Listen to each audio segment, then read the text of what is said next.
I want to look 25 at tonight's ball. What do you suggest? A time machine? Getting old is a gift. Seem to have reached the age where life stops giving us things and starts taking them away. I'm getting too old for this shit. Which one of us passed out first? I'm getting too old for this shit. I'm getting too old for this shit, Gino. I'm too old for this shit. Here's the thing, Cooper. With age comes a certain perspective. I'm too old for this shit. I think I'm getting a little too old for this shit, frankly. I'm too old for this shit.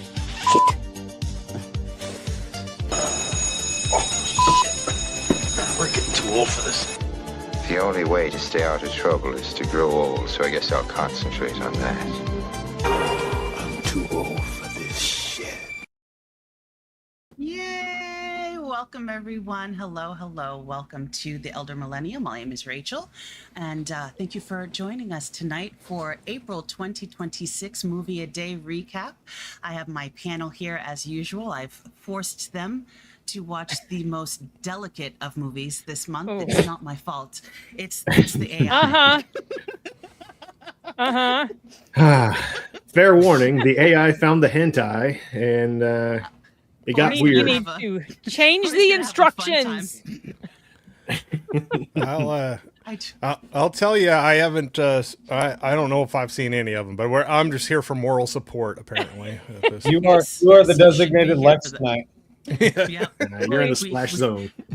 I need someone to make sure they don't all kill me. So your job tonight, Corey, is that. We can't make any promises. Finally. Me, I'm all right. I say work wasn't too bad today. Nice. Yeah. Didn't have to mod one stream from yesterday, so I was able to squeeze in a couple more bits from your homework, so it was fun. Nice. Yeah. Yeah, you've been busy recently too. I've seen. I know. Busy man. Very proud. Very proud. Enigma. Rolling Stone gathers no moss, right? There you go. Or Idle Hands. Or what's the other one that's more? Wait, what's the Idle Hands one? Yeah. Idle hands do the devil's business. Yeah. Oh, okay. There we go. Or do the devil's work or whatever. Yeah. Well, it's keeping you out of trouble, hopefully. Yeah. Define that. Well. Enigma, how you doing? Not normal. I share too much. I know that, but pretty good. You're not. Oh, did he say not normal or not normal? Yeah, you what? Not normal. One would work. I feel like not normal. The students at school don't know how to take me either because from time to time, like one has the expectation to he has to get out of the classroom early just due to circumstance, and so he got up while I was talking. I was like, "Oh, we don't leave yet." He's like, "What?" It's like, "No, we leave in another 20 minutes." And so he couldn't read my sarcasm or anything, and one of the students goes, "You got to stop doing that to him." Stressing the poor kid out. So that kid picked up on it, and he hasn't picked up on it. So poor kid. Sin, besides having technical issues, Sin, how are you? I'm doing good. Yeah, just busy, but enjoying these times that we get to talk about movies. Yes. Oh, nice. And Corey, how are you? Thank you for joining. Well, yeah, like I said, I'll hang out for a bit with you, but I don't think I've seen any from the list, so none. You haven't seen Rocky? Not even King Kong? Oh, yeah, I saw or those. Rocky? Obligated. You'll have seen one. No, I mean, okay, I've seen Rocky and King Kong. Well, spoiler alert. Well, I know TNT and TBS always showed King Kong. So, like that was Pluto TV still shows I don't it remember a seeing lot. them on the list, but I just did a quick On glance the over list. and I was like, I noticed. Ah. Those were the two he was referencing. I just want to say hello to the chat. Deleted. Thank you for joining. Thank you for watching. Who else? Who else? Who else? We And got Holland. Holland. Yeah. Hey, Holland. Mr. Holland Oates. All right. This time I took your advice, Corey, and I remember when I was on your channel for our just like talk and introduction, you're like, you should get some stats at the end of the year and see how many of this and that you've done. And I was like, oh, so I decided this, I'll do a quick one this time. Let's see here. I'll add it to the stage and put us down there. So, First of all, that's very dangerous for you taking advice from me. So I'm just going to say that right off the bat. But let's see what you got. I'm going to stop interrupting. Hey, she lives by that. She uses AI. this is true. 2 movies from 1950, both from 1959. 0 movies from 1960. 1970s was a big one. We've got 7 movies, 5 from 1976 alone, just because I'm getting through movies that are turning 50 this year. 1 from 1980, 4 from 1990, a 6 from the 2000s, 4 from 2000 alone, and 2010 is the biggest group with 3 from 2016. Wow. Interesting. I know. I think it's fun. I don't know why, but I kind of geek out like looking at when I like look at the stats of the movies I'm watching through Letterboxd or whatever you're figuring out from. But it's just interesting, like when you see these little clusters of different years or decades or areas or genres, or it's cool. Does it ever give you warnings like the FBI may not enjoy it? No, usually it's like ones that I'll look up. Somebody will send me a movie and I look it up and then I'm like, oh crap, my algorithm's going to be off for a while now. But all right, who did you got? Okay, we're going to stop talking. Right. You're going to talk. No, you're fine. You're fine. Matthew Broderick showed up in 2 films, and so did Jude Law. So Proc is always coming after me for this. He texts me and he says, "Oh look, another cheating one. Oh look, another affair." Well, there was that first month when we were doing this in January. You and I were watching it together, yes. And I just noticed this recurring pattern. Like every single one of these movies, like we're 7 movies straight have had an affair. Yep, that was fucking wild. 1 week. One entire week where every single movie had an affair back to back to back to back to back. I swear I didn't do it on purpose. It was the AI. AI's a fucking perv. Yeah. It is. It is. Wants to see the world burn. Mm-hmm. Clearly. Nothing is sacred.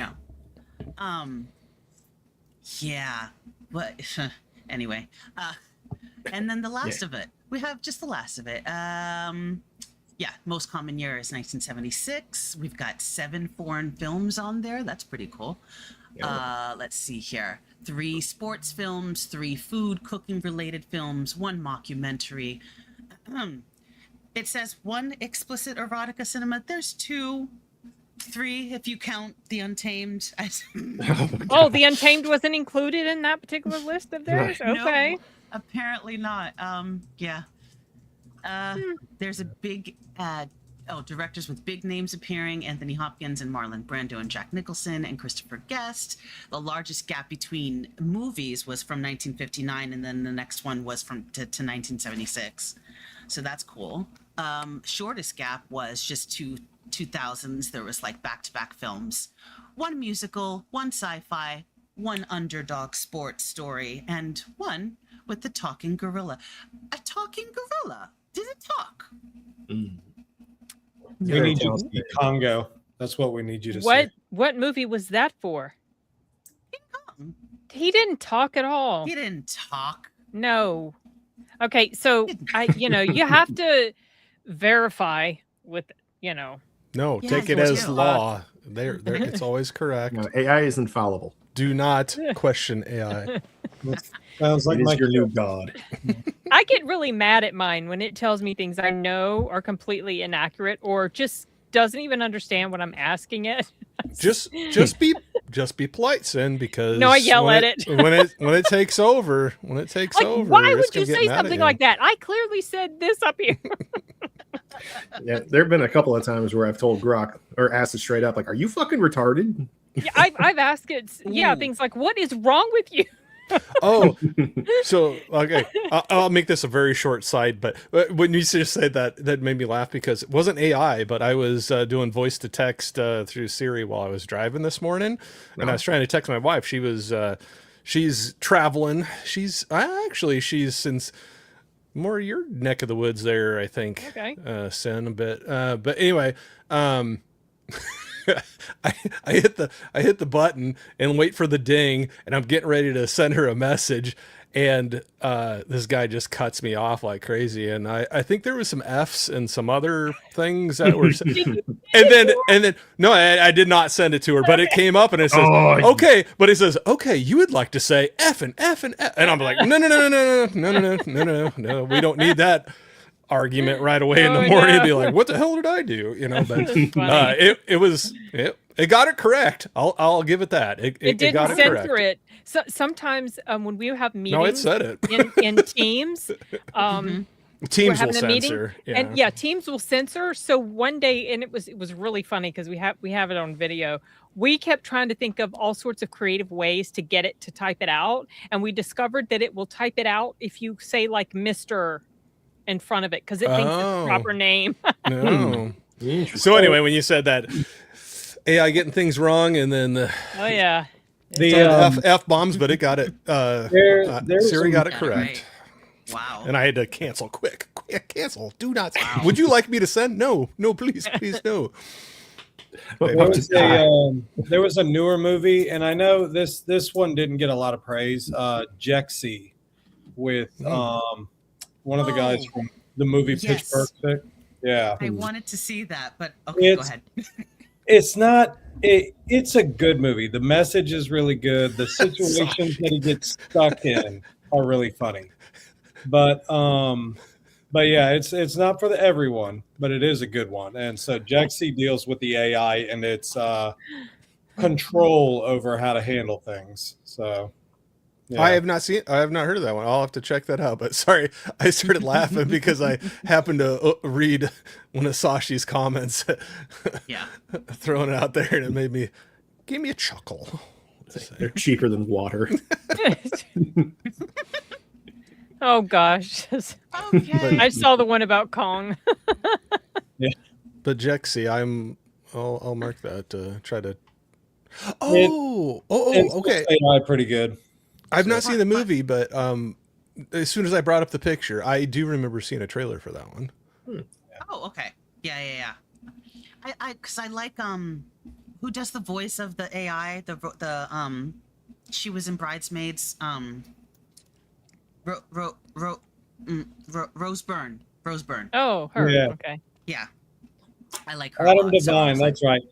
Adam Devine is never going to be a huge leading man, which is understood, but he does a great job in this one. And there's a great message to how far you should allow things to go with the system. So yeah. Speaking of the system, April 1st was April Fool's Day. Who watched The Hoax? I actually really liked this one. I did. I wasn't able to find a free copy of it, and I didn't feel like going swimming. So, understood. Yeah. It's hot. It's not swimming; it's sailing. Well, I mean, water's involved. Maybe I fell overboard. Water. I tell people to go get wet. It all means the same. Stop with the drugs. Stop with that. I know. I'm trying. I'm down to my last one. My dirty mind. I wouldn't have been able to catch that one. So busy. I didn't have time to make like cute little not from IMDb summaries, so we're just going to read the summary from here. In what would cause a fantastic media frenzy, Clifford Irving sells his bogus biography of Howard Hughes to a premier publishing house in the early 1970s. Sin, by the way, do you ever come here and just see like where you can not buy I check it out on Letterboxd. Is it really streaming there? Is it really though? Letterboxd didn't show any way that I could watch it without like buying or renting. Just another one that's not always correct that I like is Just Watch. Yeah, Just Dexter, Watch yeah. 2. Yeah, Yep. sometimes. That Okay, one you so can maybe go look and find maybe I'll it on check stuff. IMDb instead, because when I checked, it was not available for me. There you Also, okay, I'll check IMDb from now on. Maybe that's more up to date. I throw when you give us the list, I throw it into, I think maybe Chat GPT or Claude, but I think it's Chat, and I give it I give it instructions. Sort this from highest rated to lowest rated. Give me the synopsis, and so it gives me the synopsis. The director tells a little bit, like it told more than this little summary did. So yeah, I that's what I go through that, and I choose what I'm going to watch based on my interest level, and sometimes the rating, but mostly my interest level. Oh, okay. You make it do all that work and then you yell at it. I do yell at it when it gets very simple things wrong. Oh my gosh. Puts talking gorillas in places it shouldn't. Exactly. So yeah, this movie was great. Go right ahead. I mean, I've seen them all, so I want to see what everyone else thinks. Let's see. The Hoax was one of the first ones I watched, so might be a little fuzzy. You might be a little fuzzy. Yeah. He was But great. let's see. I'm just kidding. 2 excess all the time. But speaking of which, I got your 6-pack that you owe me right here. That'd be just fine. Oh, nice. It's a 6-pack of Tall Boy Men's Room IPAs. Men's Room IPAs. Nice. Okay. Yeah. So let's see. With The Hoax, basic premise is he's looking for what is it? Is that Richard Gere? Who's that guy? Richard Gere. Yeah. Alfred Molina. Stanley yeah. Tucci. Dude, Richard Gere's character fucking sucks. I could not stand that guy, and he drags down everybody with him throughout the whole thing. No major spoilers, but yeah, honestly, it just wasn't really for me that much. It was just it was his character is just audacious. The character, he's fucking absurd, and he keeps doubling, tripling, quadrupling down, trying to fucking throw his dick around with people like Howard Hughes to his face. And I don't understand how anybody could have like that complete lack of self-awareness in those kind of situations. And I don't know, like it was all right, but I really didn't care for it.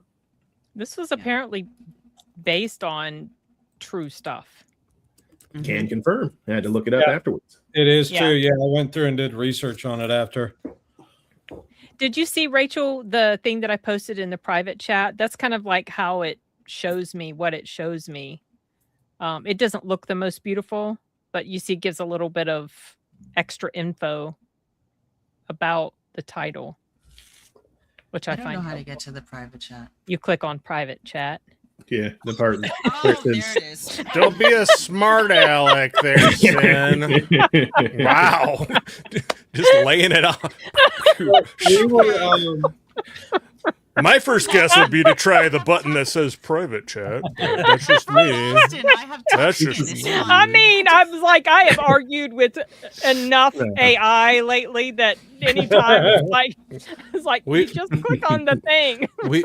we get jaded, Sin, tonight. See how it does? Jaded and angry Sin. The file, so you can see like how it breaks it down, and I'll show you the parameters that I give. There's some I'll tell you what. There's some pretty extremely cool. helpful. Yeah, there's some That'd be cool. great.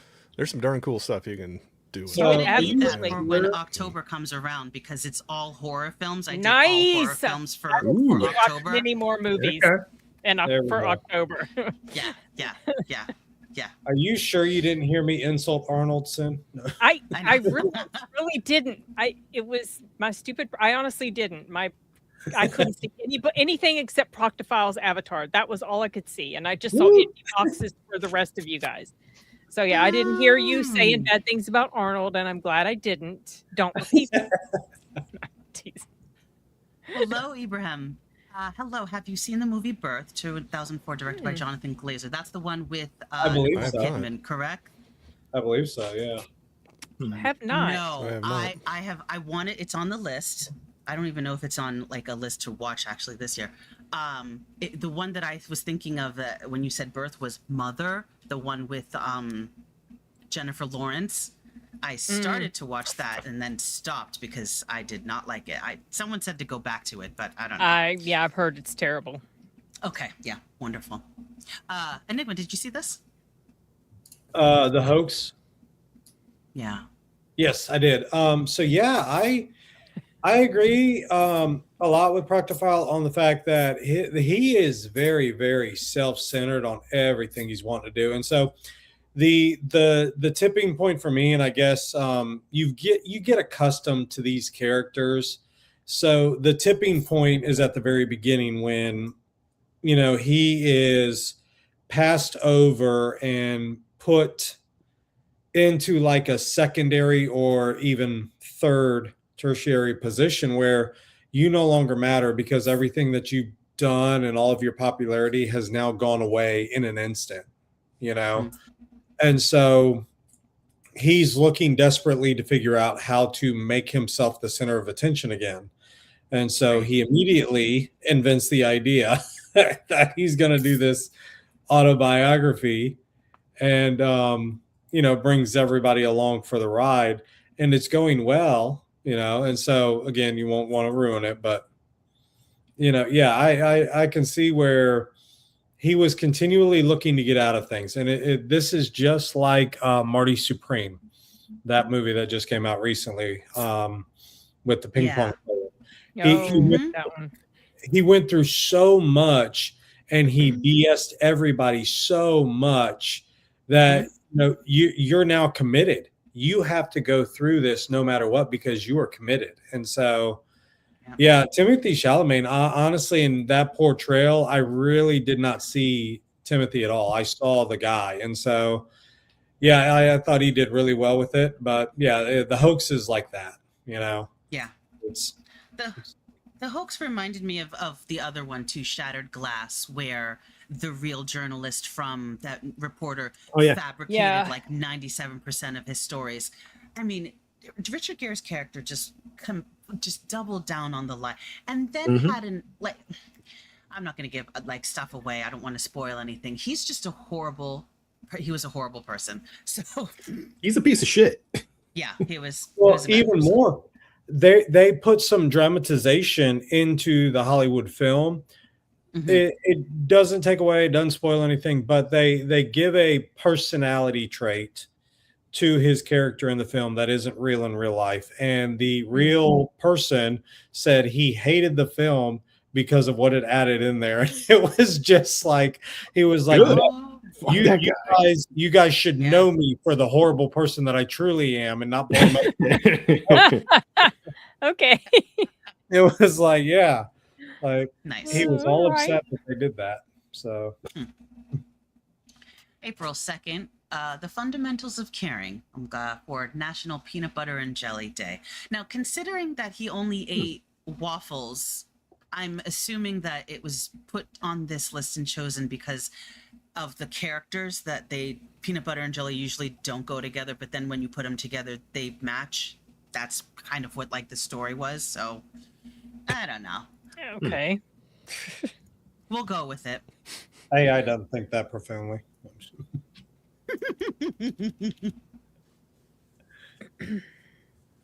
I enjoyed it. Just to break the ice on it. I thought Paul Rudd was really good in this one. I loved the kid. The kid was ahead of his time, I guess, on maturity, and he was forced to be. But the opening scene when he is bluffing Paul Rudd and Rudd doesn't know how to take him. And, just later on, headlights. And later on, Paul Rudd gets accustomed to him. It's he's in the park and the kid's going by and he's screaming, help, help. And he's just sitting there eating an apple. And the lady over there is like, what is going on? I did watch this. I had it on while I was working. So I don't even remember how it ended, but I remember bits and pieces of it, and so I got the overall gist of it. I remember the peeing scene at the end. Yeah. Yes. This was a great movie overall. This was one I would recommend. Yeah, for sure. It's got a 7.3 on IMDb. That's pretty high for IMDb. So he was a good bluffer, that little turd. Yeah. He scared him so many times. Well, it doesn't spoil anything, but the best thing I love is when he's writing his book, and he said, later that day, he was found lying on the floor in his room, and the housemaid or the housekeeper, caregiver, she cried and wept. Yes. He was faking, of course. It was so funny. It was great. Try it. You've never had beef jerky? Try it. Yeah, beef jerky, you son of a bitch. Rudd was giving it back to him, though. It was fun. Yeah, he eventually figured him out. Yeah. Yeah. It's cute. Prof, did you see this one? I did not. Oh, wow. Okay. This one I think you would enjoy. Get yourself a little bucket of popcorn, a nice little what are you drinking? Man's Iron? No, wait. What? Tall boys. Man's Iron? Okay. Men's Room IPA. We didn't even say what the premise of this was, what the synopsis is. He's basically hired to be a caregiver of this guy who had I forgot what it was. Was it muscular dystrophy? Yes. Yeah. Okay. Yeah. And this is just basically a story of him taking care of, because he's not really suited for the role, but he just needs a job, and his wife wants a divorce, and he doesn't want to sign the papers. Yeah. And so that's the thematic stuff. His interview question, he goes, seriously, you're getting paid $9 an hour to wipe me and everything, and he's asking him about it, and Rudd's like, I will wipe you until all is gone, or something like that. He's the one. Okay. That's the scene right here where he's like, he's the one. He is so great. Yeah, he really is good. It was good. Yeah, that where he's coming out faking. That was one of the funniest. He was such a turd, but he needed some excitement in his life. He's confined to that chair. Yeah, and he never leaves the house. So this whole road trip going experience, it was a good story, Proc. I think you would really enjoy it. Yeah, there's lots of laughs, and a nice Selena Gomez to look at. So you'd be okay. Yeah, she was relaxed. It's a sweet story too. It's not goofy and stupid. It's sweet. Yeah, it's a sweet story. Yeah, and there's no major drama, no major cliffhangers. It's good. Mm-hmm. I just remembered a personal story. Share. Okay, so over at my first job ever, one of my coworkers was a guy named Dean, and there was a two week stretch where he just didn't show up to work, and I discovered that he was in a car accident. Oh. And he was in the passenger seat, so naturally he got the worst of it. And so people were, making this big old card for him to send to the hospital. I was like, fuck that. Which hospital is he at? And my man is all sorts of fucked up. Like, his head's in a scaffold. Both of his arms are in casts. There's little surgery scars up and down his legs. There's tubes going into his throat and body. And he was fucked up from head to toe. And when I went to go see him, I saw that there was, golf playing on the TV in front of him. And I was like, dude, you don't have it bad enough. But I made it my life's mission that day to make that fucker laugh. And I pulled it off in the most fucked up way possible. So luckily, at the time I showed up, they were going to go take him outside for the first time since the accident. And his whole family's there. And so I'm just being a complete jackass. And while everybody's talking, I'm just poking him with a stick, not even looking at him. And his family is staring daggers. No. But he's just looking up at me like, dude, what the fuck? But I'm proud to say I did manage to get him to laugh a little bit. It wasn't much. Yeah. But I got it done. And he's doing better. Last I saw him, he was in a little electric wheelchair thing, and he rammed the shit out of my shins when he first saw me. He's So getting you back. Of course, I'm like, Yeah. yes. Do they not think he'll ever walk again? I don't know. I haven't seen him since then. Oh, okay.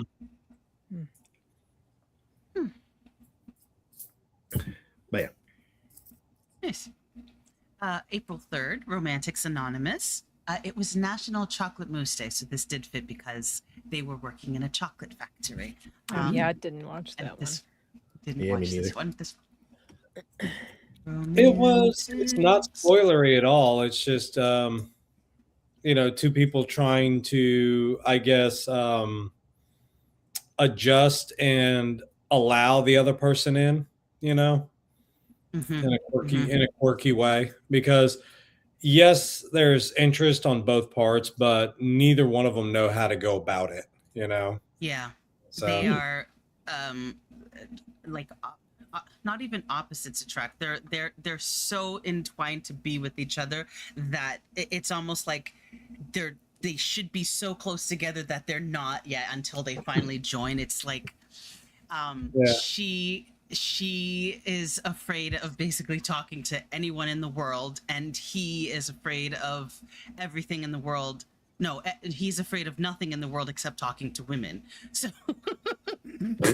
Come on, it's not that So- bad. but it is funny because we see a scene with her and she's holding a conversation with the chocolate or with herself. And these people walk up behind her. And me personally, I was sitting there thinking, is she seeing voices? Is she seeing things? But yeah, she's just very quirky, and he is as well in his own way. And so, yeah.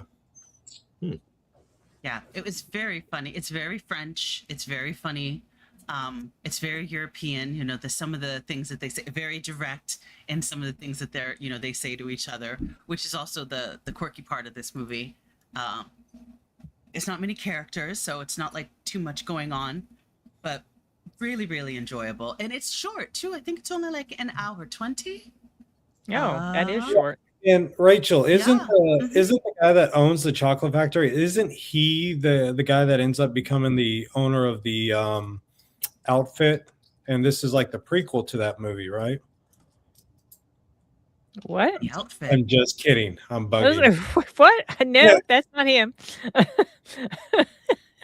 First of all, I haven't seen it yet. Oh. Dude, It's on my list. Watch it, and then watch my live stream interview with Jonathan. I know. There's so much written down that now I feel like Corey, where it's like I've written it down, but I haven't done it yet. Like where he's bought it, but he hasn't seen it. Yeah, like that. Exactly That's like where that. I'm getting to. I'm getting there. It's so much. You're making progress, though. Honestly, this is Yeah. getting you there. Yes, this is true. Yeah. So Sin's basically saying you're better than I am. Is I what mean, that's what she wants you to like. She wants to make sure you listen, understand. Linda, you understand said it, that. not me. No. But this is short movie, really quick. Please don't mind reading subtitles. You will laugh. I was laughing so much. It's one of those that I could have watched with my dad. Like there wasn't a lot that I could watch with my dad when he was alive, because Christian, no cursing, violence is fine as if it's action and stuff like that. But just so something like this would have been fantastic to watch with him. So I say definitely check it out. Nice. Pillow Talk, 1959. Oh my International gosh. Pillow Fight Day. I was more intrigued with all of the weird settings that you've lost track of, like the restaurants. Did you see the houses and places that they were at? The condos. It was When she was walking through her place, I was like, "Wait, are you in New York? That's not a New York apartment. No, I'm sorry. Right? Way too big. Lady, We know that's a bathroom soundstage. Yeah. Yeah, I had this one. This one was one of the ones I had playing, and so I just saw bits and pieces of it, enough to tell it was a musical. So I'm glad I didn't invest my time watching it completely. Captive audience type of thing. I was working, getting stuff done. So, and also just seeing Rock Hudson, and I remember, when the whole thing about him happened in the 80s, and what was revealed about him and everything. And I remember that my mom had told me, oh, he was so handsome. He was just such a handsome man. And this guy just doesn't do it for me at all. I don't think he's just meh. Exactly. He was the thing for a while. I though. know he was, and I don't get it. Were they just very short in supply on men back in the day? He's a taller, dark-haired dude with the big, the chiseled chin kind of look. There is nothing that's, for me anyway, I guess it's all individual, but for me, he's just not leading man material. Rock Hudson doesn't do it for sin. No, definitely. No. And you know what? Neither did Cary Grant. Oh, come on now. Don't you be talking. Don't be talking bad about Cary Grant. He didn't. And I like his, I really, really love North by Northwest. That's one of my favorite. That's a great Hitchcock movies. Love that movie. But he just he also doesn't do it for me. So a lot of these men from back in the day that were just such big things, I'm just nah. Not working. This was my first Rock Hudson movie. Okay. I knew all about him and everything because my dad would always be talking when we would watch old movies, especially with John Wayne. He would bring up, he's like, did you know Rock Hudson? Did we watch a Rock Hudson? Which was really funny because he would always bring up Rock Hudson, but we had never watched a Rock Hudson movie. And I know why. It's because of what happened to him in the 80s.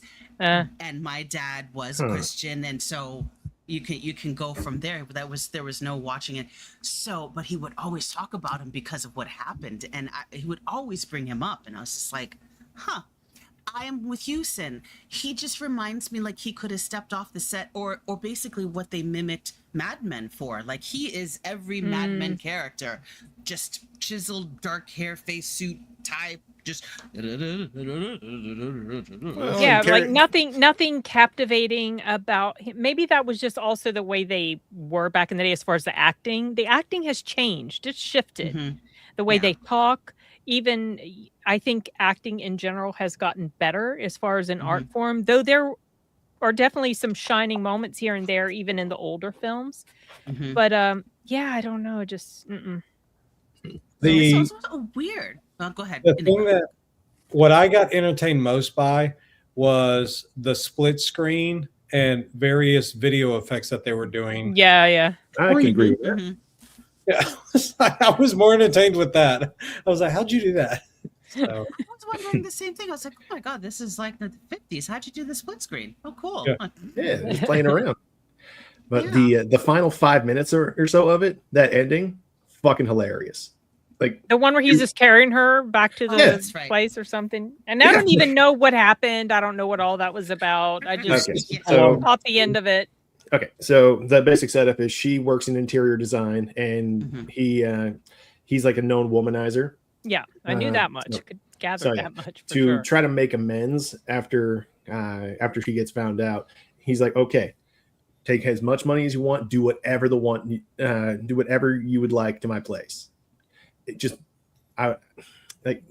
trying to say like I am so dedicated to just leaving all these other ladies I could be hooking up with. I want just you.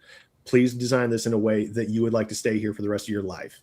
And she fucks his whole shit up. Yeah, that was a wacky looking room he took her into. And that's the one. Yeah, okay. Yep. And so naturally he's upset, and so he then barges into her place, just picks her up, drags her up, and it's like, explain this. What the fuck did you do? And it turns out that she kept one of his little keepsakes, the switches that he liked. She kept the switches, and so the end. Yeah, that's a fucking weird thing. That was weird. It could lock the doors. It's like something Glenn Quagmire would have. Yes, it is straight out of Family Guy. Yeah, but good movie, cute movie. My first Doris Day and Rock Hudson movie. Didn't they play in multiple movies together? Okay, Yeah. They did. That's what I thought. Mhm. Yeah. Yeah. The random singing over the phone was weird for me, though. Oh, okay. And the phone line. What the heck? How did They called it a sharing party line. Yep. What? It was. We had a party line when I was growing up. I don't like when I was remember. young. Is that just like a used line? It's a shared line. Shared line. Multiple Okay. people use the same Oh, thing. So people, yeah. we'd always have the nosy person in the neighborhood that you could tell somebody else picks up and they'd listen in because they wanted to know all the dirt and the gossip going on. And you'd be like, we know you're on the line, but they were like, like being quiet. But yeah, for Trying to be quiet. for a little while when I was younger, yeah, it'd ring and then, or you then couldn't make a phone call or get a phone call if somebody was tying up the line talking for a long time. So Yeah. What? I can't believe that they had it. Was it just because I should just research it myself, and I probably will. because but, we're like, old and technology wasn't good and we were out in the sticks and that's all they would give us. It'd be like, you all have to share this one line right here. I was going to go into some sort of population, like condensed population. We were in a thing. rural area. Not because you were old. No, I was Say it old too. right. You gotta say rural. Rural. Rural. Everybody always makes fun of the way these things. Rural. Leave me alone. Oh no. Rural. Ladies and gentlemen, Finally. it is Geologios Day, and it is Sin's favorite movie, King Kong. Not my absolute favorite movie, but with the my talking favorite, monkey, right? That talking monkey that just never talks. Even though you can tell he's horny as hell for her. But, yeah, this is my favorite of the 3 King Kong movies. I cannot abide the one that the first one that came out in the 1930s. I watched that. I have a very vague memory of seeing this in the movie theater with my parents because they didn't have a babysitter, so they take me sometimes when they would go, and I was exposed to things I shouldn't have been. But I never forgot the images of his death in here, and it really affected me. Well, it's surprisingly graphic. It is, and I was always captivated by it. And when we could rent movies from the library on the projector reels, I got the original one because I was hoping that I would enjoy it as much as I was thinking about, like how cool this one was. And I hated it. I wanted Fay Ray to just die like very quickly because she annoyed the hell out of me, all that screaming.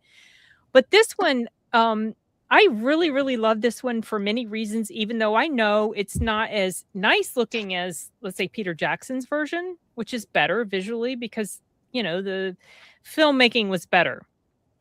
But I love it because I love the score and I love the scenery and the cinematography, and it's gorgeous. And I love the whole thing about how they made it with that big mechanical hand, and it was Jessica Lange's first movie, and so some stuff's hokey, but His dentures were falling out in that last one. It was like she got hurt a few times because sometimes it would not do right and it would squeeze her and bruise her and everything. But I just thought it was so cool how they made it look like it was a real ape holding her, even though, once you've seen it enough and you've seen enough movies, you can tell it's a screen. She's in front of a screen, whatever, but it still looked good, I thought, for back in the day. But yeah, I have always adored this one. And I don't think there's going to be any other version, if they make any more, that's going to make me like it any more than this one. Well, this is the first one I'd ever seen of King Kong. So you hear of King Kong and everything, but this was the first one I actually saw on TV, and yeah, it's one of my more favorite ones. Much more classic, and yeah, the bond the girl seemed to have with him as well. She honestly cared about his outcome, Yeah, she.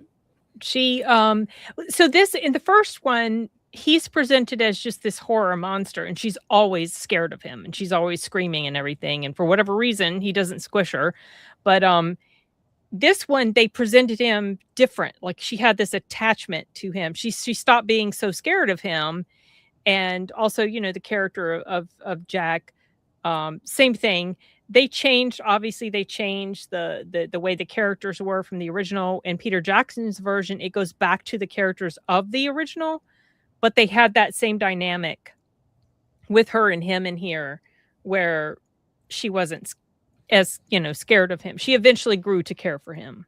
And it's a tragic story. I always hated what happened to him, this poor thing, and they brought him there, and then he just, he just wants to go back home, and he's rampaging through the city, and he doesn't know he's just this animal. And I hate what happened to him. I always hated it, but I thought it was shot really well, like that. The way the actor did him, I heard that he was not happy with his work in this. Rick Baker, I think is his name. Heard he was not happy with his work in this, but I thought he did a good job for, back in the day. This was in the 70s. And when he gets shot and how expressive he looks on his face, even, I was impressed. I've always been impressed with this. Yeah, soaked. Yeah. And then up on the World Trade Center towers, instead of the Empire State Building, it was the World Trade Center towers, because they were fairly new. I remember those. Oof, I know. Yeah. Yeah. So yeah, just but how did you feel about it? I've been talking about how I felt about it. And I was the one trying to get you to watch it all this time, Rachel. I know. I remember we were on a stream, and the person was like talking about how shitty it was and how terrible it was. Yeah, no, it was much more in depth. Yeah. It's not so bad. I remember Peter Jackson's one, and then you were you tell me to watch this one, and I was like, okay, all right, I'm gonna watch this one. I loved it. Yay! I thought Jessica Lange, I was like, wait, this is her first role? Yeah. This is I'm glad I watched it, because I'm doing my film debuts of 1976 video. So this is fantastic. I mean, I'm just like, this is what I might find this shot and use that. It's just, that's great. But yes, I loved it. I love Jeff Bridges. I loved the techniques that you said that they used for all of the, like, you can tell, like you said. Yeah, but it's like, I can go with it because it looks so cool. Knowing if you watch the backstory about how they made this thing and all the trouble that they had, and they had created the big, huge, tall one that you see at the end, and they had big plans for what it was going to do, but it just wasn't working. So it's on the screen for a second or two, or whatever, but they put all this money and time into making it. But it still turned out, I thought pretty well. This was her, some people don't like the way she played the character. She played her kind of ditzy, and she's kind of airheaded, and she wanted the fame, but you could also see the true person inside her. Every now and again you could see she's actually not, like, she's got more to her than you're thinking at first. And so yeah, and she's a great actor. She's very good. Really, really, really good.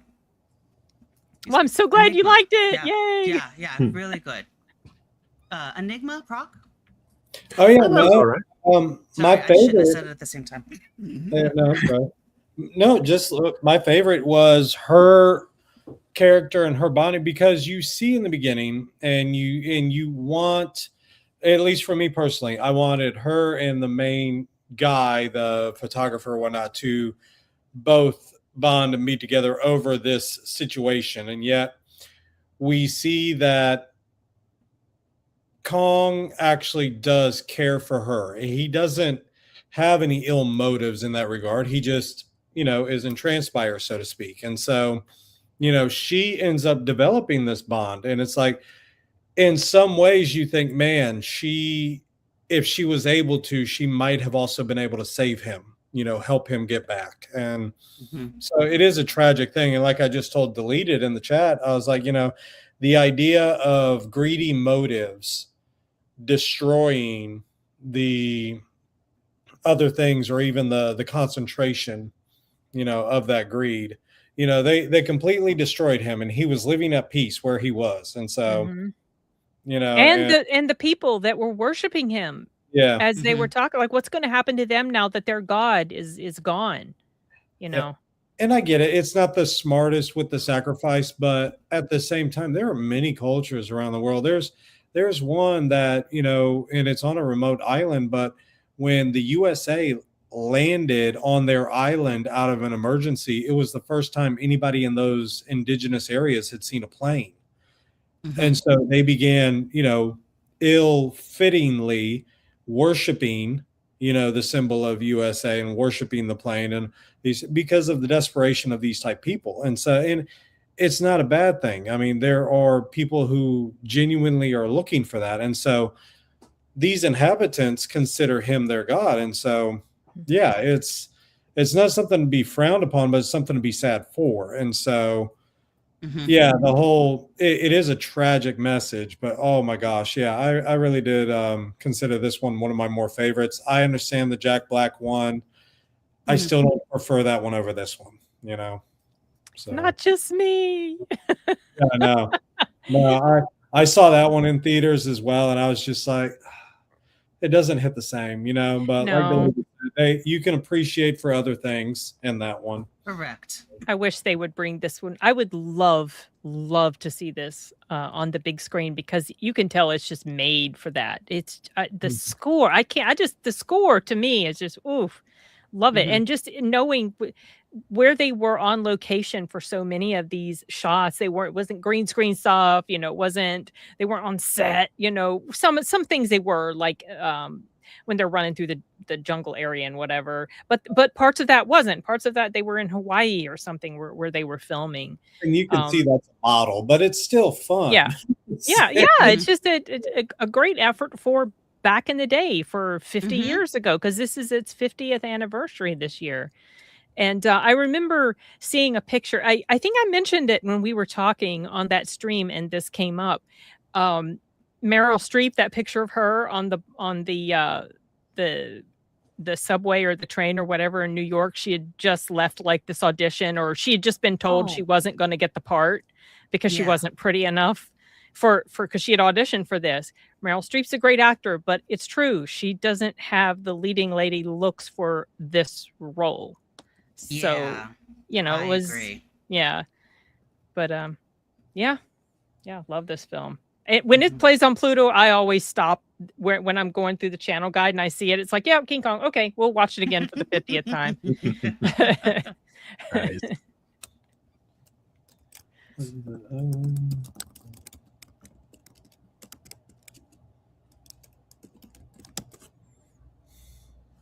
Oh, Proc, did you have anything? No, you guys covered it all pretty concisely. Like everything in there is pretty dated, like as far as the techniques and filming stuff goes. So it was a little hard for me to get immersed in. But I'll try the 1930 something version. That's well, yeah. My first exposure to King Kong was the old Shin Godzilla versus King Kong. Oh, okay. But no, it was all right. Again, surprisingly graphic ending, but also like seeing him fall from that perspective when it's clearly just like a green screen thing, that kind of threw me off. I love that wall. It feels like again, they don't reveal him immediately, so it's like a Jaws type reveal. Yeah. Everyone watch it. It's good. Yeah. Now this one, April 6th, the Road to Wellville for National Twinkie Day. Road to Wellville. I laughed my behind off. Same.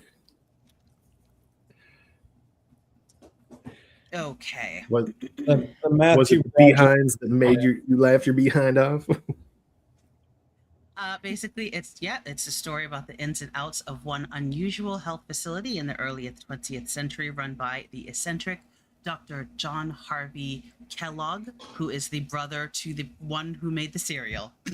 Oh, I know all about this Kellogg. I can go on a rant about this guy. I'll tell you in a second. Oh, yeah. But I specifically dislike this guy for a reason. How accurate is it to the movie? I bet. How accurate is what to the movie? This the true story. Oh, I don't know as far as like this particular story. I just know the guy that it's about, and I intensely dislike this man for a specific reason. But I didn't pay attention to I had this playing. This is one of the ones I had playing. So I could tell it was goofy and silly, you know, and Matthew Broderick was in it and Bridget Fonda. But I didn't pay attention to the actual plot. So I don't even really gather 100% what was going on. Yeah, well, if it makes you feel better, it's not like a very plot heavy movie. There's like 3 different plots kind of moving or interweaving throughout the whole thing, but every single character fucking sucks. Like they're all assholes. Nobody has like a good side to them. No. Yeah, it's kind of hard to get really immersed into it. Isn't but there's a lot of funny in take there. down his brother? Isn't that it? What? Say what? Isn't Matthew Broderick's character? Isn't he trying to take down his brother? No, he's here with his wife. They're on like a health retreat. Oh yeah, I'm sorry. Never mind. I'm thinking of a different film. But yeah, no, I get this. Yeah, that's right. And they're all they walk into that sauna with all of those elderly people, and I was like, no. Yeah, God, yeah. There's so many weird things in here. Like they're complete. The abhorrence that Anthony Hopkins' character has towards any kind of sexual activity, like he describes erections as like a flagpole on the grave. Yep. Do not mistreat the seed. Right. The seed is used for procreation and only that. Right. Very Protestant. Very. But yeah, it's a genuinely bizarre film and very funny though. Yeah, it's very, very funny. Yeah. Yeah, some of the scenes were particularly funny. This scene was funny until you realize where it was leading to, and I was like, oh, that's gonna end in tragedy. And where they're shocking their testicles for fun. Yep, there's oh my lots gosh, of nudity. Lots of nudity. Fat chick there, easily my favorite character. Yeah, Cameron Manheim is nude in this when from like a long time ago, and I think I read the trivia saying that she was a little apprehensive about doing it as a large woman, but then she's like, if I don't do it, who's gonna start doing it? And I was like, that is right. Hell yeah. Is right. Everyone's got them, okay? Right. Just as far as big chicks go, not that bad. Yeah. So, whoops. But no, her personality, I absolutely adore her. Yeah. She's just fun and ridiculous. Like, I do love riding around on my bicycle. Yeah. Then you find out why.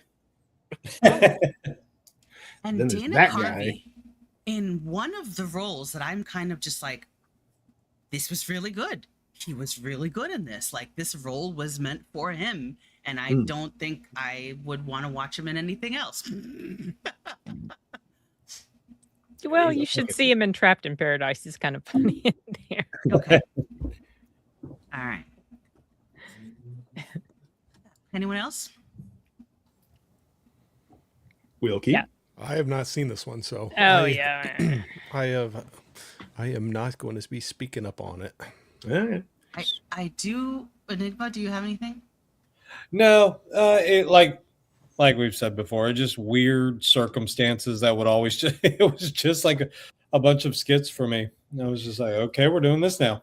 Pretty much. Yeah. But It's yeah, a bunch of stories that come together. Yeah. Sin, I must know though, Mr. Kellogg.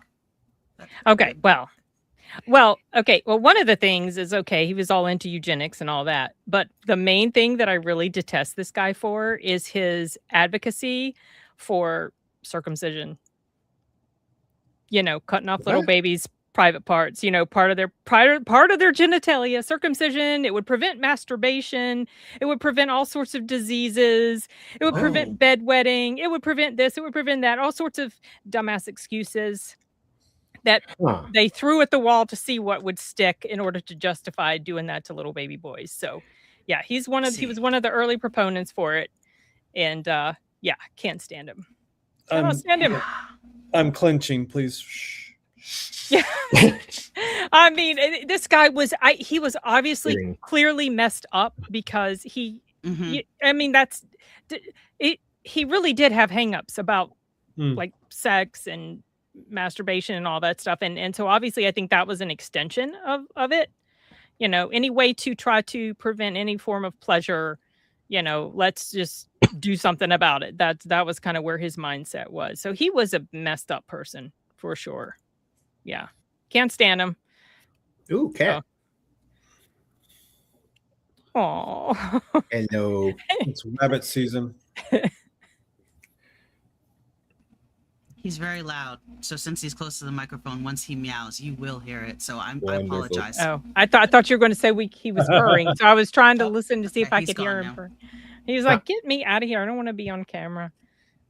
Yeah. Wow. Okay. He always comes in at the best times, don't you, Sid? Of course. Okay. I remember when it was time to watch Strange Brew, April 7th, National Beer Day. Josh always asks me what movies I'm watching, and I was like, "Oh, tonight's Strange Brew," and he's like, "Really?" I was like, "Oh, have you heard it?" He looks at me dead in the face. He's like, "We watched it growing up all the time. It was my dad's favorite movie." And then he starts quoting it, and I was like, "Oh, okay. Would you like to join me?" Interesting choice for a favorite movie. Okay. I was like, "Wait, what?" I was like, "I've never even heard of this." And he's like, "Yeah, Rick Moranis, right?" I was like, "Yeah." He's like, "Yeah."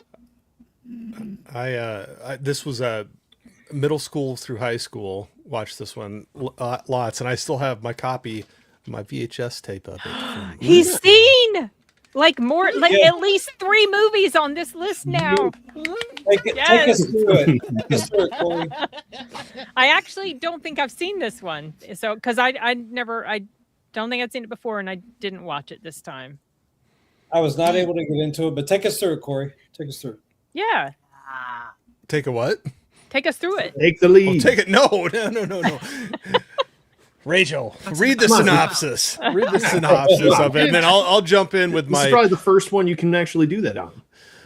That you can. It okay. doesn't take long.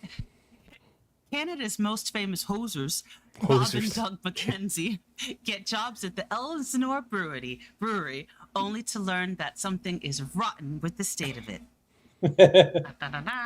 Yeah, and it goes all kinds of crazy, but you know, like, take off, hoser. And then their dog. Yeah. Oh my god. It's a good dog you got there. I know. Oh, so when it first opened, I loved it. I because the opening shot is that, you know, it's an MGM picture, and then you see that it's a real lion, and then the lion is just sitting off to the side there, and they're in the studio with the lion. Oh, hey, hoser! Wait, no, wait. So within the first minute or two, you know exactly what type of movie you're going to be watching, and I was like, okay, I'm in. I like this a lot. I like it a lot. Someone said it was an SNL skit, and I was like, I never watched SNL. I think SCTV. It's a Canadian kind of. So like John Candy and a bunch of them, Aykroyd and a bunch. I think it's off of. I think they were on the show. And I could be wrong on this, but I think that was their Saturday Night Live, and I think some of the guys in this got some of their starting points from that, and right there you go. Thank you, deleted. But no, give that to deleted. He deserves it. The McKenzies who saved the brewery. McKenzies. Get off! I've heard the word hoser in this ever since watching that like at least 3 times already. So now I'm just like, oh boy, this is what I get for bringing you in to this. What up, hoser? Hoser and take off, you knob, or you know, there's like some other ones throughout the thing too. But for a middle schooler going through high school, we thought it was pretty funny, and I remember doing quotes back and forth to each other a bit at the time. So I didn't know the word hoser was like truly rare, and I had forgotten about it but we recently just started watching Letterkenny. So nice. I am hearing hoser all the time. What does hoser mean? It's just like a work. I think yeah. Yeah. It's kind of a friendly play when, you know, like when you call a friend hey, what's up, asshole? You know, kind of a thing, you know, and, but in a joking way, kind of a thing. But so I think my favorite scene was the hockey samurai fight by the mind controlled. These guys. So is this one of those goofy, sort of really goofy, it's sort goofy, of? yes. Okay, okay. That's probably why I wasn't interested to watch it. Anytime I see comedy, I usually steer another way. Laughs no. Yeah, the alcohol does weird things to the people that are there, except I can't remember because it's been a minute. I don't think it affects the McKinseys at all, though. No. Correct. So yeah, they don't get affected at all. So they're the ones that get to be the heroes. So. Yep, just like in this shot. Yeah. You So, drink it all. You didn't see it. You drink it all. Basically, like in that scene where he's all blown up, the villain has decided that they're going to try to drown Rick Moranis. He's like, no, I'll just drink the beer, eh? Yeah. Oh, and I forgot. Oh, what's her name? Oh, I'm thinking it is. Never mind. Keep going. Oh. I'm having random thoughts. Her name is, you can't see it, but her name is under the screen. Yeah. Like under the picture, but we can't see it because our pictures are covering it up. That's true. You are right. You'll never get to see it. Never. Ever. Never, ever. Okay. Oh, wait. Yes, you will. Ta-da. And Sashi, did you hear that reference? Never, ever. Wee wee. From what was that? Kung Pao, the movie. Or the fist. Enter the fist. To the fist. They call me Betty. Yeah. If you really want Sin Upset, have her watch that one. She'll. It's not gonna do it. There you go. No, that sounds too much like Kung Fu Hustle for me. Kung Pao was infinitely funnier than this. Kung Fu Hustle. Kung Fu Hustle has some logic to it. Kung Pao, they what's his name? He interposes or puts himself into another film and basically puts himself into that film, but they actually bring back the original actors of the movie that they're mocking. And so then they do really funny dub overs and everything like that. And but yeah, that was a good one. Yeah, there's some good jokes in there. At one point, they freeze frame on an old guy about to take a claw to the face. You're like, okay, here were my options. I could either A, dodge the claw and take him out with a spinning back kick, or B, take the claw in the face and then roll on the ground and die. Yeah. Gets fucking killed. Damn, should have gone with A. But the girl always just giving the negative response. You'll never, ever, can't you see? You'll never do it. She just keeps going. She won't stop. But yeah. It's a good one. Didn't like it. Baby rolls well, down yeah, a hill. Kung Fu. That was in response to Kung Fu Hustle because Sashi that said was something very about. Great. So he said Sin didn't like because he was on that stream. We had to watch it for the stream we did for Sound Booth Theater, and I absolutely hated this movie so much. Yeah, it is not my thing. No. And Jeff, Confirm Jeff what you is said, planning Sashi. Jeff is was planning to date the muted woman from Kung Fu Hustle. Oh, that stupid movie. What'd you say, Rachel? I said you confirmed his comment here. Yeah. Listen, which Sound Booth Theater friend? Because Jeff is Asian too. Sashi. Jeff is hilarious.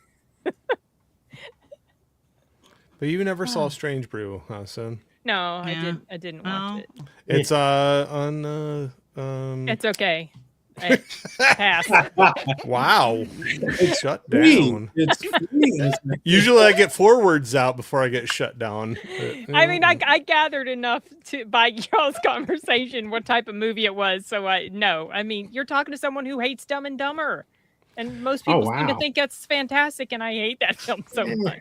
This type of comedy is just not for me. This is one back then. Like I think it was one of the skits they started on SCTV, and then they made it developed into a movie. film. Yeah, it's kind of like Wayne's World. They've done that. They've done that for other things. Yeah, like absolutely no hard feelings if you don't like this one at all. Like, I actually have a lot of hard feelings about it. If Dumb and Dumber for me is like a 7 out of 10, this is like a 4.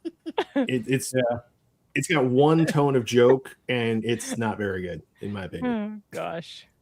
Dumb and Dumber was a lot more sophisticated with the again, it's a simple plot, but the means by which they get there is just well done. Well executed. Okay. I won't read the whole back. I should have just read. Can I read just a little snip from the back of my VHS tape? Oh my God, yes. Yeah, go for All it. right, here we go. Get the voice going for it. Hey, all you hosers out there, what's more fun than a 6-pack of beer, a dozen donuts, and a pound of back bacon? Like Strange Brew, okay? Starring Bob and Doug McKenzie. And then it just goes on from there. But I just thought it was kind of funny. And they've been called the Cheech and Chong of beer drinkers by the New York Times. Oh gosh, that's not a compliment. And there's more, but I'll save you. I'll leave it. But I just thought it was kind of funny. I was like, I hadn't looked at the back of that for forever, but I was like, that's funny. All right. Anyway, yep. April 8th. Moving Water on. for chocolate for National Empanada Day. Like water for wrong one. Sorry. I always forget. Like water for chocolate, when tradition prevents her from marrying the man she loves, a young woman discovers she has a unique talent for cooking. This was this was a cute movie. I wanted to strangle the mom into oblivion. I just thought how horrible she was to just her final daughter, and just I don't know. I liked the movie a lot. I liked them. It had an interesting message, and the ending was actually quite interesting as well. I don't want to give anything away. I believe it's also based on a book. So, who has seen this? I've seen it decades ago. Didn't care for it. Like most Mexican movies I've seen, I just like Amores Perros. Supposed to. So I didn't like that movie either. Didn't like this movie. Oh dang! Bring up spicy picks on the. I know, right? There you go. But I mean, I know it earned a lot of love and appreciation. Rachel, we're just turning up the temperature. Boom. Did somebody say spicy picks? Here we go. No, that wasn't a spicy pick. Here's a spicy pick. Wow. You're just sitting on the saddle horn. God damn. I've heard about bareback riding, but that's a whole nother level right there. Whoa. Scene right there. I remember that scene. And I'm sure you do. Oh, I'm sure you do. Kind of sorry I missed this one now. Oh my gosh. So what's this streaming on? No, I'm joking. I'm joking. I'll come in. Or am I? All right. Whew. Cool it down a little bit. Cool it down. Anyway, so you did not care for it like most Mexican films. It's just like what Mexican cinema chooses to make stories about generally is not up my alley. Usually. So, and which is a bummer because I prefer the Mexican dialect, but I have to settle for most of the time movies from Spain because they make better stories to me. But then you have that Spanish dialect. So whatever. Yeah. I don't remember anything about this except chocolate, and I didn't care for the characters really. I didn't care for the story. Sure, Sashi. For science.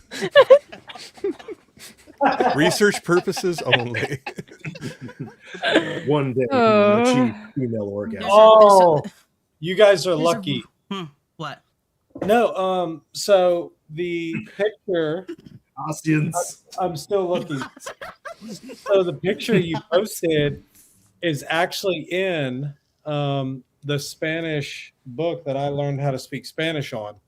Oh, cool. And so it was the movie that was referenced. So I was like, hey, and I was like, I'd have to bring, but again, I forgot to bring the book. But yeah, it's directly in the Spanish book I have. I'll send it later. I know y'all consider it very highly important. So I thought you meant the horse. Well, now I was like, what? Now I kind of want to know what the Spanish word for saddlehorn is. What he was talking about. I know. Yeah. I could just imagine Rachel though. Rachel's like, let's do this movie. We know what will happen after this. So the youngest daughter, she's the youngest daughter of 3. And so her mom, from what I gather, her mom makes up this rule that the last daughter has to stay and take care of the mother until she dies. And it's because when the second daughter, it's because when she was born, someone told the father that the second child, who is this one, might not be yours. And he immediately died upon the third child's birth. So the mom decided that was her fault and blamed her like ever since, and made up this rule. She has to stay at home, take care of the mom until she dies. She can't marry. And that sucks because she's in love with this dude. This dude decides that in order to stay close to her, he is going to marry his sister. His sister who can't cook, can't clean, and has bad breath and terrible flatulence. Is this the oldest daughter then? Yes. The Other than that, she's a catch.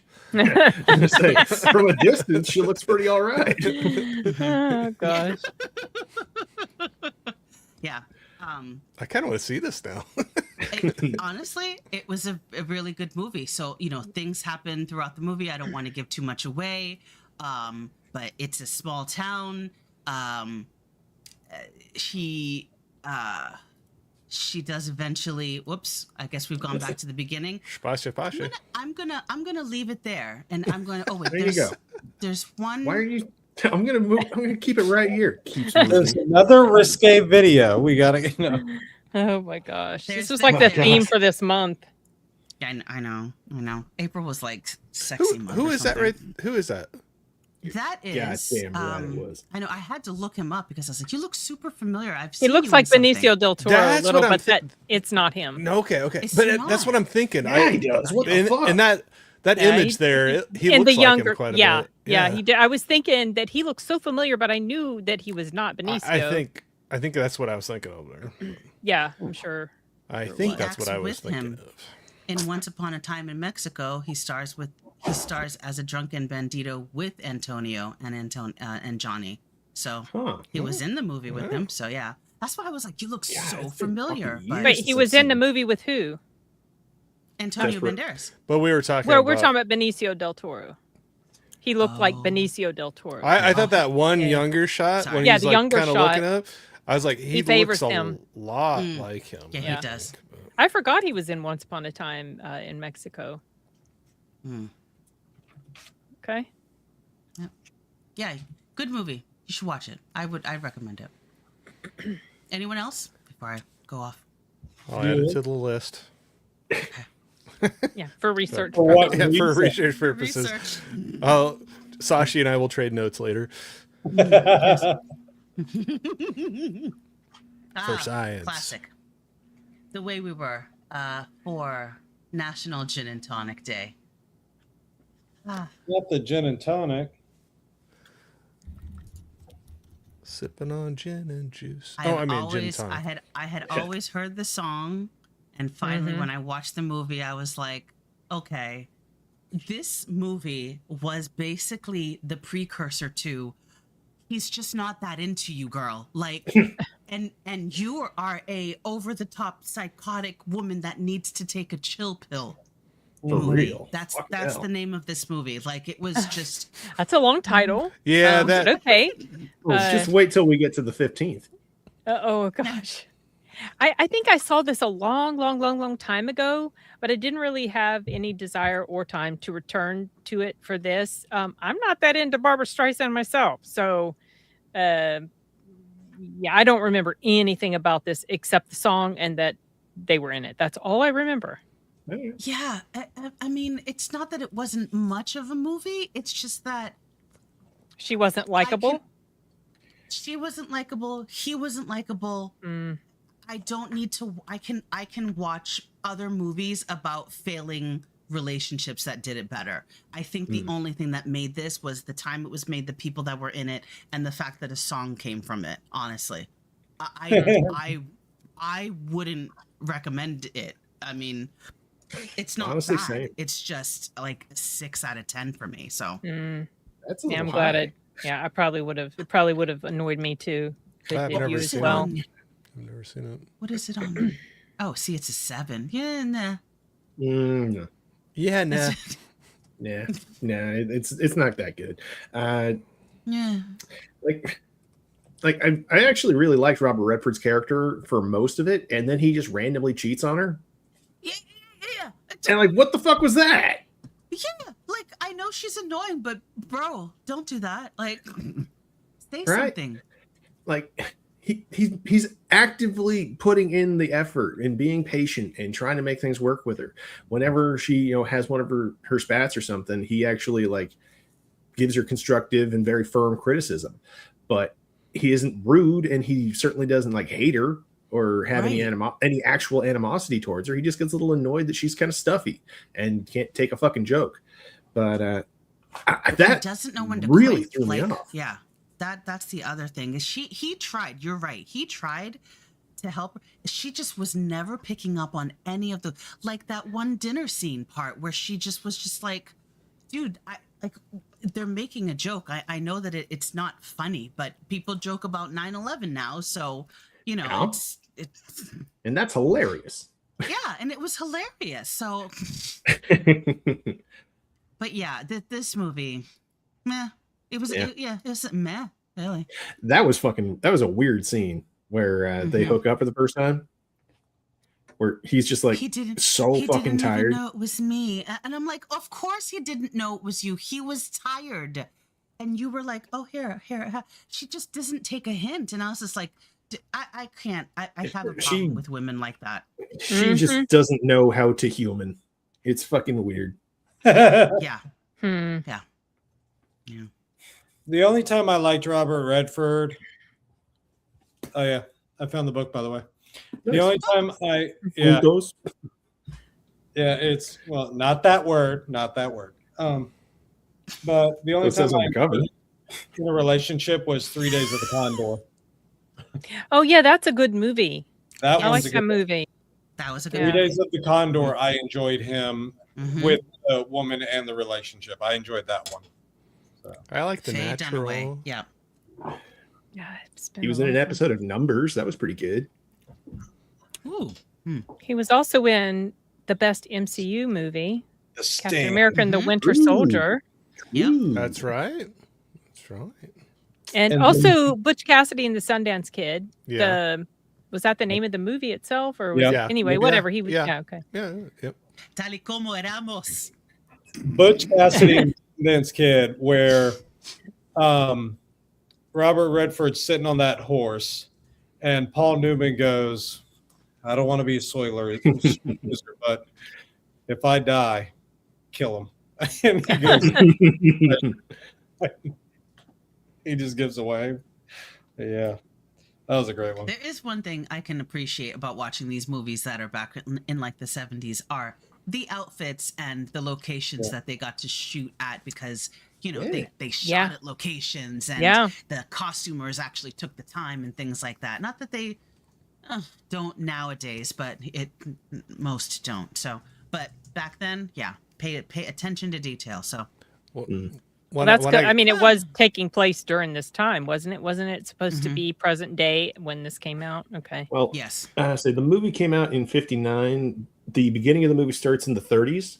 Oh, okay. So it jumps ahead. Okay, I see. Okay. All right. Yeah. Okay. I thought it all took place in like the 70s 30s? or something. No. No, the 70s or something. Okay. Nah, it was You're not coming out again. McCarthyism. Yeah. So one I haven't watched, I just got to throw out there when we were talking about a bunch of retro movies. Was I was going to do a movie night with my mom, and I was letting her pick out some movies, and one of them she picked was Out of Africa. She said that was one of her favorite. Oh yeah, with Meryl him. Streep. Yep, and And him. Robert Redford. Yeah. Ooh. I have not seen it, so I can't say. Saw it once. Oh, you guys. I've not seen it yet. What? You guys. Is that the picture? Yeah. That's the picture. It is actually in the book. I forgot what page it was or whatever because that's what I go hunting for. No. That was not as naughty as that the horse riding scene. There, but. That's right. He was Tashi. He was in that. Arturo likes that movie. This one's my favorite of his. It's a fun one. Yeah. Sneakers was fun. Sneakers was awesome. Yeah. Ben Kingsley. Yeah. Yep. There's that's a cast on that movie. Yeah, There's, that is. Sidney Poitier and Yeah. isn't he in there too? And In the Heat of the Night, yeah, Sidney Poitier. You had Phoenix, River Phoenix. River Phoenix. Mm-hmm. Yeah. I still remember working at Blockbuster and walking past, the VHS cover and everything like that, and still to this day laughing to myself, thinking, why are all these people in a movie about sneakers, like on the foot? I never hadn't seen it until like recently. Oh yeah. So when I finally realized it was like about sneaking under, sneaking, I laughed my behind off. I was like, oh, those type of sneakers. Okay. I get it now. Ninjas. You can count on me. National Siblings Day. Yeah, I didn't watch that one, but I know Proctophile did, and he really I liked did. it. Yes, Yeah. you did. Please go right ahead. So yeah. So yeah, this is like one of the few times I've ever like actually rooted for Mark Ruffalo in anything was when he was fighting for that kid. Oh, was it a custody battle? No. Oh. He introduced the kid to his dad Oh, okay. for the first time, and his dad wanted nothing to do with him. I was like, well, Yeah. what the? They have a bit of a back and forth, and again, it's like the first time I've ever seen Mark Ruffalo in a fight or anything where I was actually rooting for him. Because kids are sacred, and no, they just need to be treasured. But this one, anything to do with like sibling dynamics, trying to overcome stuff, especially if one of you is a complete screw up, and the struggles that come with it. Like, that hits a strong personal note for me. Yeah. So the siblings, parents, car accident, and they grow up just, the two of them.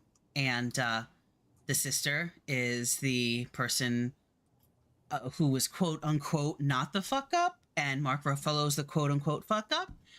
Correct. But you are watching it and you're thinking, and you're watching it and you're like, you should just take the quotes off of it, to use Proctophile's metaphor. If you just watch this movie, take the quotes off, they're both fuck ups. Like, yes, who she chose to have a child with, not that it's the child's fault, but that that was her fault. How the brother got into all of his situations, but the fact that it's an old movie, so spoiling isn't really anything bad. The ending is the ending scene is one of those where Mark Ruffalo is holding on to Laura Linney and is like, do you remember what I said? Do you remember what we said when we were kids? Do you remember? And then it cuts to credits, and I realized, within like 3 seconds, title of the movie. Yeah. And I was like, oh, brilliant. So, yeah, please, Proc, go right ahead. It's a great movie. Laura Linney, Rory, is it not Rory? What's his name? Yeah, I forget. But Can you see it? Can you see it on your screen? Yeah, just press you the got eye. another. Yeah, Rory Culkin. I just have to look. That's Oh, yeah. Rory. Yeah, Deleted was saying, is that another? Yeah, Culkin? someone. Yeah. I think this is his first film role. Oh wow. Yeah, I believe it. yeah. I Rory was- Culkin, yeah. I always liked Laura's character from Congo. She was much more assertive, very suspect, very secretive on things that she was doing with the company and everything. But yeah, I really liked her character in that one. Did you ever see her in that Clint Eastwood movie? I think it was Absolute Power. Yes, that one too. Love that movie. Oh, I was just telling Proctofol about that, I think, the other day, right? She was in Absolute Power. I don't recall. Clint Eastwood, he's this thief and he sees something happening in this room where he was going to steal stuff, and it turns. We were talking about we were talking about Eastwood movies. She was also in the Richard Gere movie where Richard Gere was with Edward Norton. Was that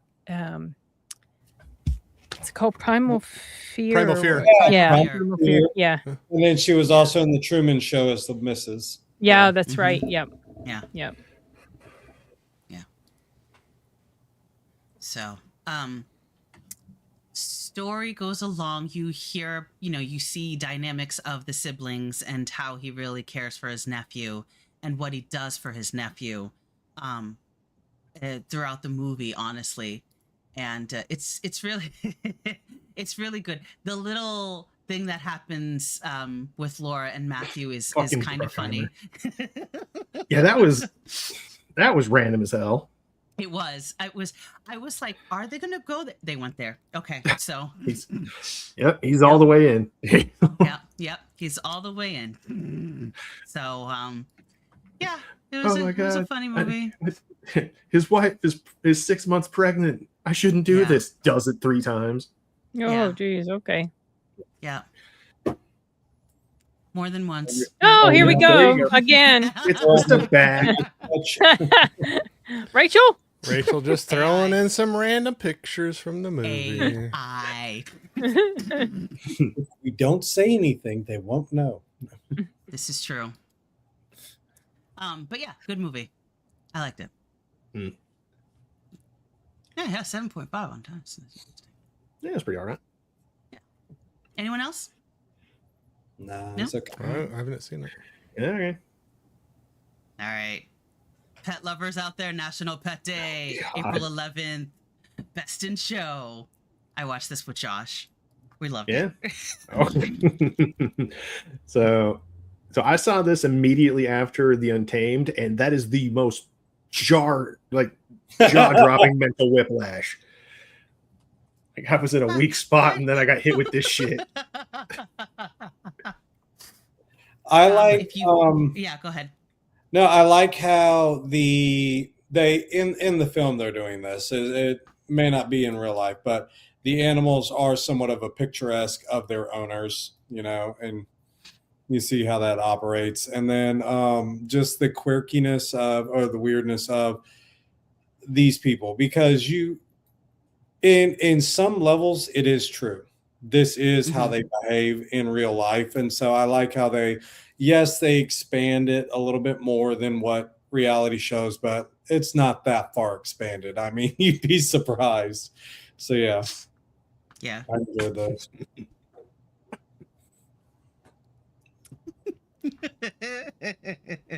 Think you deleted. I know that this movie is pretty popular. I hear it referenced quite often. Yeah. It was I was trying to find the little write-up that my AI gave me about this. I can't find. Oh yeah, it was saying how it's it was I guess it was a lot of improvisation that happened while they were filming this, and it said that that's what it says. Their guests improvised ensemble style turned this into one of the most quoted comedies of its era. It's okay. I had it on today. It was playing. I could tell it was kind of silly. I didn't really, pay attention to the plot. I don't know if this is something I would have enjoyed if I did. Yeah. But is Christopher Guest the guy who's married to see? Yeah. And that's actually fascinating to me. That so they had this outline, obviously, that I find this more fascinating than the movie itself. So they had this outline, obviously, but they kind of made up stuff as they went along. I was like, what? That is hilarious. I mean, honestly, I watched this movie. It was really good. Christopher Guest is he's the director. Isn't he married to is he married to Jamie Lee Curtis? Yes, I believe so. Yeah, okay. Yeah. Yeah. I believe so. I keep thinking it is. He is. Yeah. Mm-hmm. Yep. So, really, really funny movie. It just like it says, it's a mockumentary behind the scenes look at the highly competitive cutthroat world of dog shows. Cutthroat throat. Well, it's kind of sad seeing Catherine O'Hara in here. It's very true. It's very true what they do here. Like Catherine O'Hara, the end scene, she like twists her ankle so her husband has to walk the dog, and she does this movement. I don't even know how she didn't twist her ankle, faking the movement that she did. That looks like she's like, oh yeah, maybe she really did twist her ankle, and that was part of the improvisation. It's like her hip had an extra joint. It's fucking weird. It's true. Yeah. But it's so true with how these people behave behind the scenes. How do you know so much about dog shows, Enigma? But because you meet these people, you're like, you go to dog shows? No. Oh, okay. I wondered if you actually had some actual You would not believe the after parties they have. I mean, they're killer. You got to go to them. You know. The way in which they prop these pets up, and I get it. Like, Sin, you've seen some of the videos of my brother's pets where they have these unique personalities, and you let them, expand their personality. They're hilarious, and so.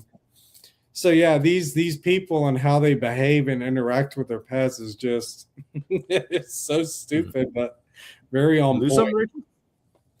So what's that? You lose something, Rachel? Oh, yeah, I just got notification. My battery headphones are low, and I was like, "Why is that happening to me?" So I was like looking for new headphones. Gotcha. Yeah, mine have a cord. Oh, and Sin, I just recommended the movie I Swear to a friend because they were like, we need more movies. They were not fan there of you go. So I was like, you'll cry at this one, but you'll love it. Yeah. They were not a fan of what? Project Hail Mary. I was like, that's wow, that's okay. Yeah. You should also recommend Pressure. That's another one to recommend. And then I have that one bought. I gotta watch it. They went through that one. And so, good luck. Then go watch Positions. Through. Yeah, I still love Positions.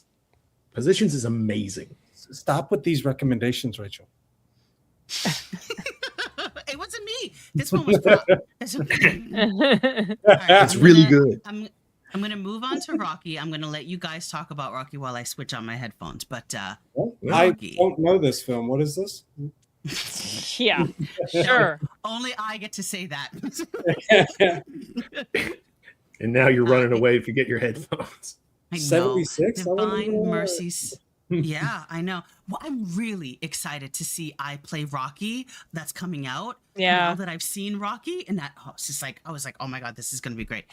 It was for Divine Mercy Sunday because he's Catholic. Oh, cool. Okay. All right. That's a stretch, but hey. Yeah, exactly. I'm joking. I'm just giving you crap. Well, you're not wrong. I'm giving you crap. All right. Give me Rocky who? That's right. Rocky Road. It's me. All right. Go right ahead. It's an ice thing. Well, I don't know how much there is to really say about it. It's a fucking classic. It's amazing. I love the behind the scenes. I was showing my dad, and we were down in Albany, and this was 2020, Albany, Georgia, and so I was showing him a couple of the behind the scenes. But one of the things I loved is that Stallone came on and was talking about Carl Weathers, and they had a hard time finding Apollo Creed, and so Carl Weathers had come up. He's a former player. He's in great shape, and so Weathers. didn't know that Stallone was the director. So he's going, who are you guys going to get to play the principal and things like that? And so Rocky was the writer. Yeah, reading his lines. And he goes, I'll read the lines better if you can get me a better, not knowing that Stallone is the lead. He was going to be the one. That's funny. And so Stallone was like, I love him. He's like, we got to have this guy as because his real personality came out. And so it was really good to hear how Weathers actually got the role, because Weathers, I think, was struggling at the time. And really? Yeah. Oh, okay.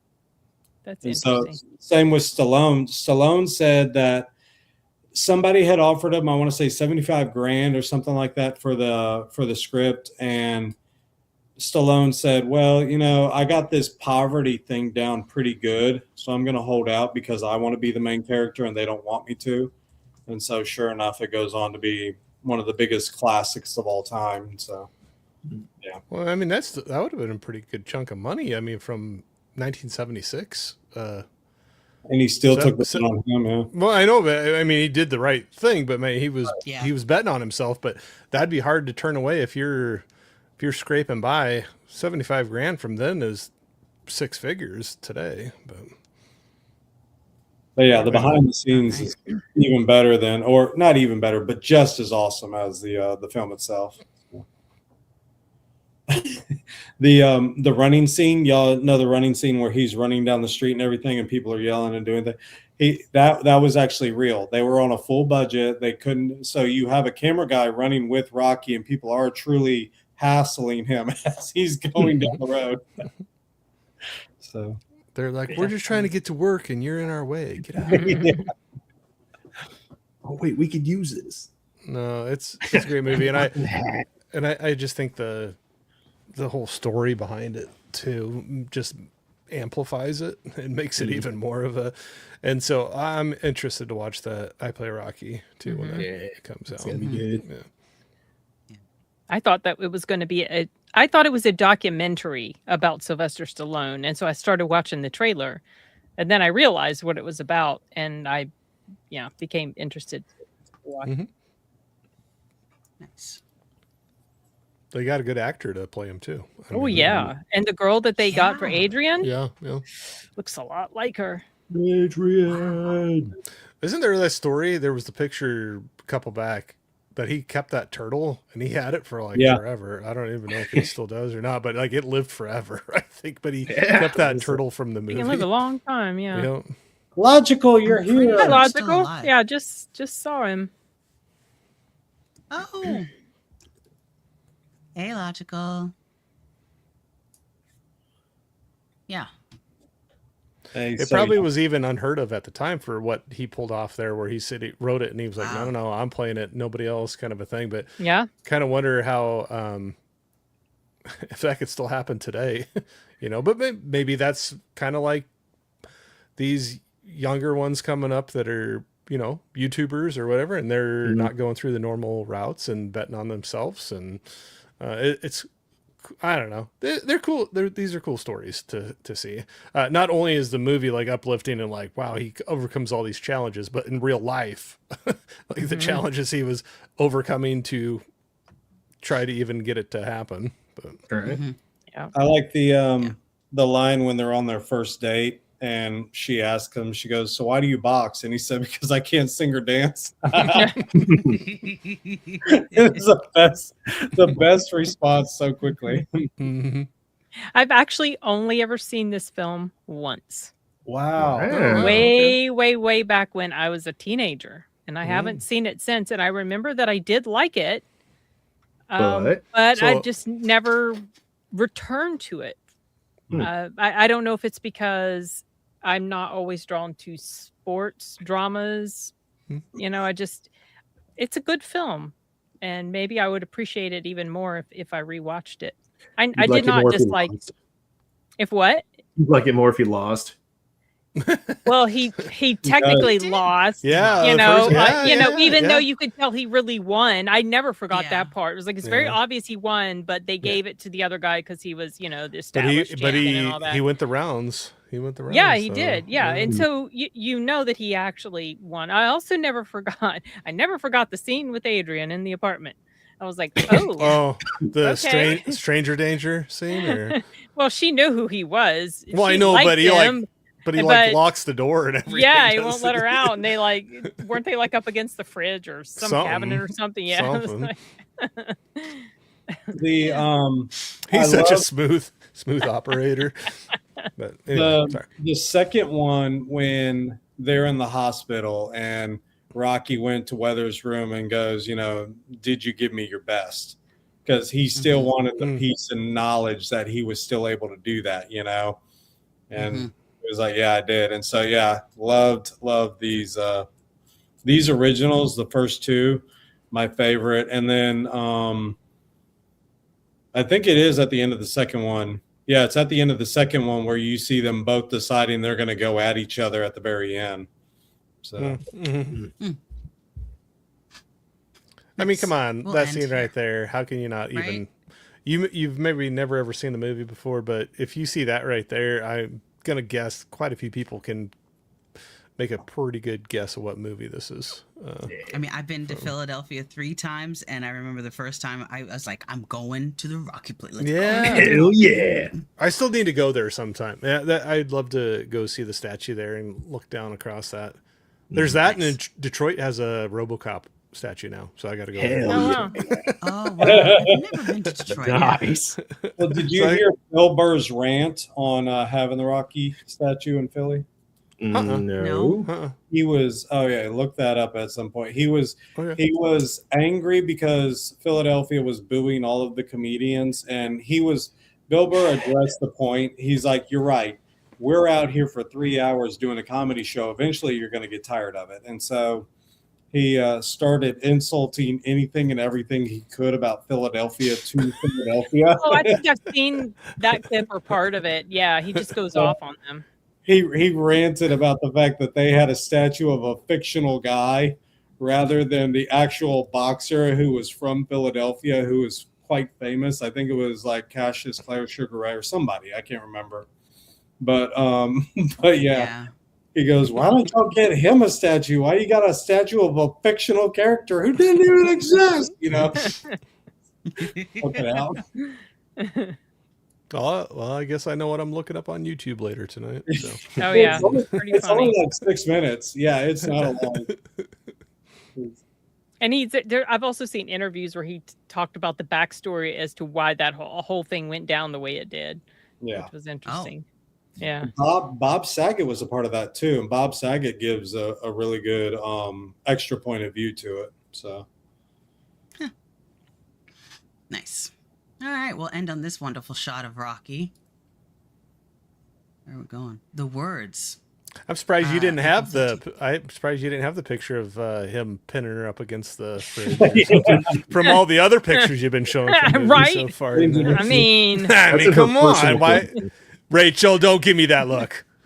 Don't give me that look. Don't you look at me that way. I know I disappoint you, but you don't have to show it on live stream in front of everybody. No, she gave that to her husband. Be like later. Yeah. Well, I got scared there for a second. I was like, "Dang, I got the look." I can't keep it for long. Sorry, you held it pretty good there for a while. Is what I am. Sashi says he believes it was Joe Frazier that Bill Burr was referring to. Oh, okay. Yeah, Bonzo said it too. Smoking Joe Frazier, I believe, is from Philly. Which he would be a good one to put a statue up for. If you're going to do a sport legend, So, anyway, the words. Yeah, no, that's fine. National Scrabble Day. The words. This was. I liked this movie. Let's see here. It's a funky one. I can give you another one you can watch if for the next time. But I want to hear about this one because I have not seen this movie. I don't even know anything about it, and I would like to know more about it. So please, when Rachel. it came out in 2012, I remember wanting to see it, and I had, it was always on the list. So when it finally was time to see it, I was like, oh, great! It is good. Okay, a writer at the peak of his literary success discovers the steep price he must pay for stealing another man's work. So Who else has seen this before I start talking? I haven't seen it. Okay, Proc and Enigma. Okay. Let's see. What can I say it without giving too much? It is a story. Perfect. There's a perfect movie for it. There you go. It's a story. Yeah. Okay. It's literally a story. But it's literally. I mean, I don't believe it. A stolen story. Imagine retelling a story that somebody else told you once, but also they stole it. Yes, and then they also implemented parts of things that were true and were not true from a story that they heard. So yes, you can see like how we're like a bit. It's like a game of telephone, but you can hear everybody talking. Yes, it's like telephone meets Inception. A little bit. Oh, okay. A little bit. It's got Bradley Cooper. It's got Dennis Quaid, Olivia Wilde's in it. Jeremy Irons. Jeremy Irons, Zoe Saldana.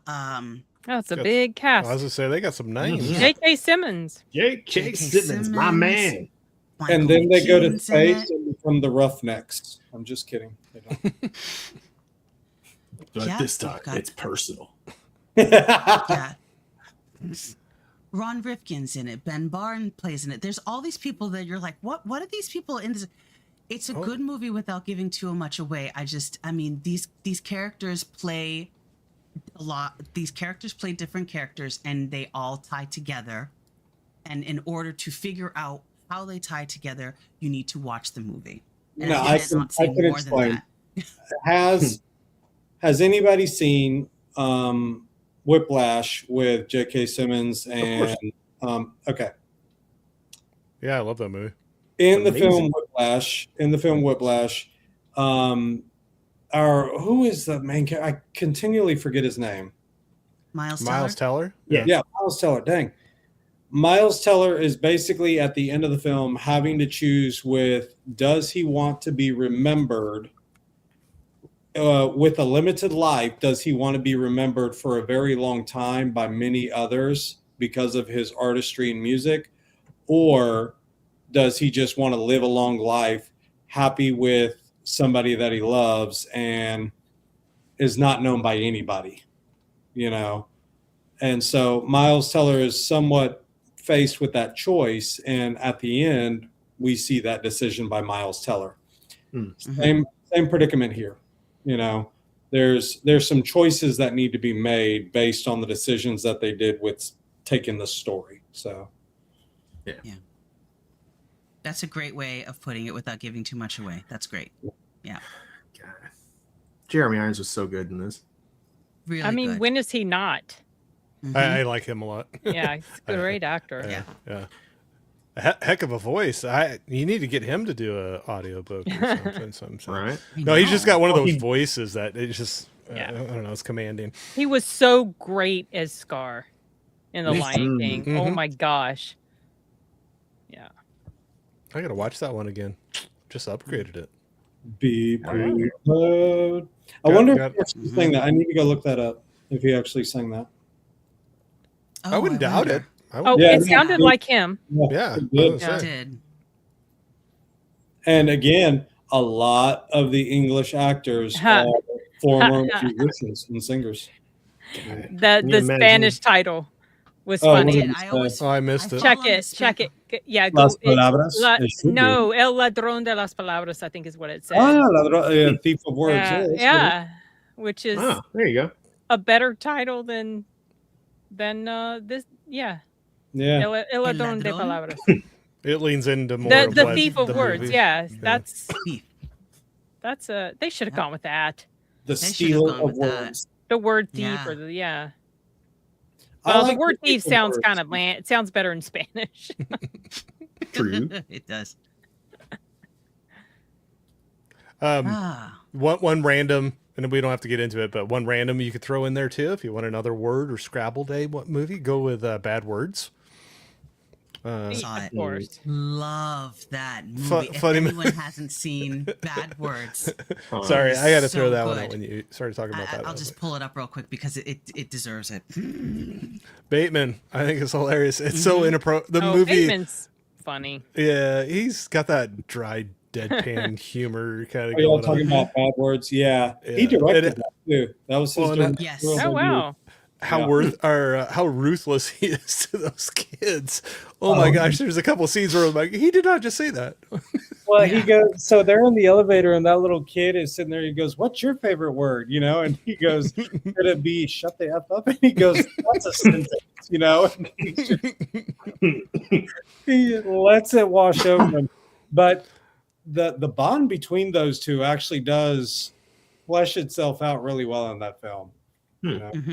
Really of course, when I'm watching a film like this is where it's like somebody walks into the room and there's like there's two scenes I think this phrase is said, but one of the scenes that somebody walked through the room while I was watching it said, "Don't look me in the eyes," or something like that. And there's some compromising scenes, I would say, with this, but it's not appropriate, but it's funny.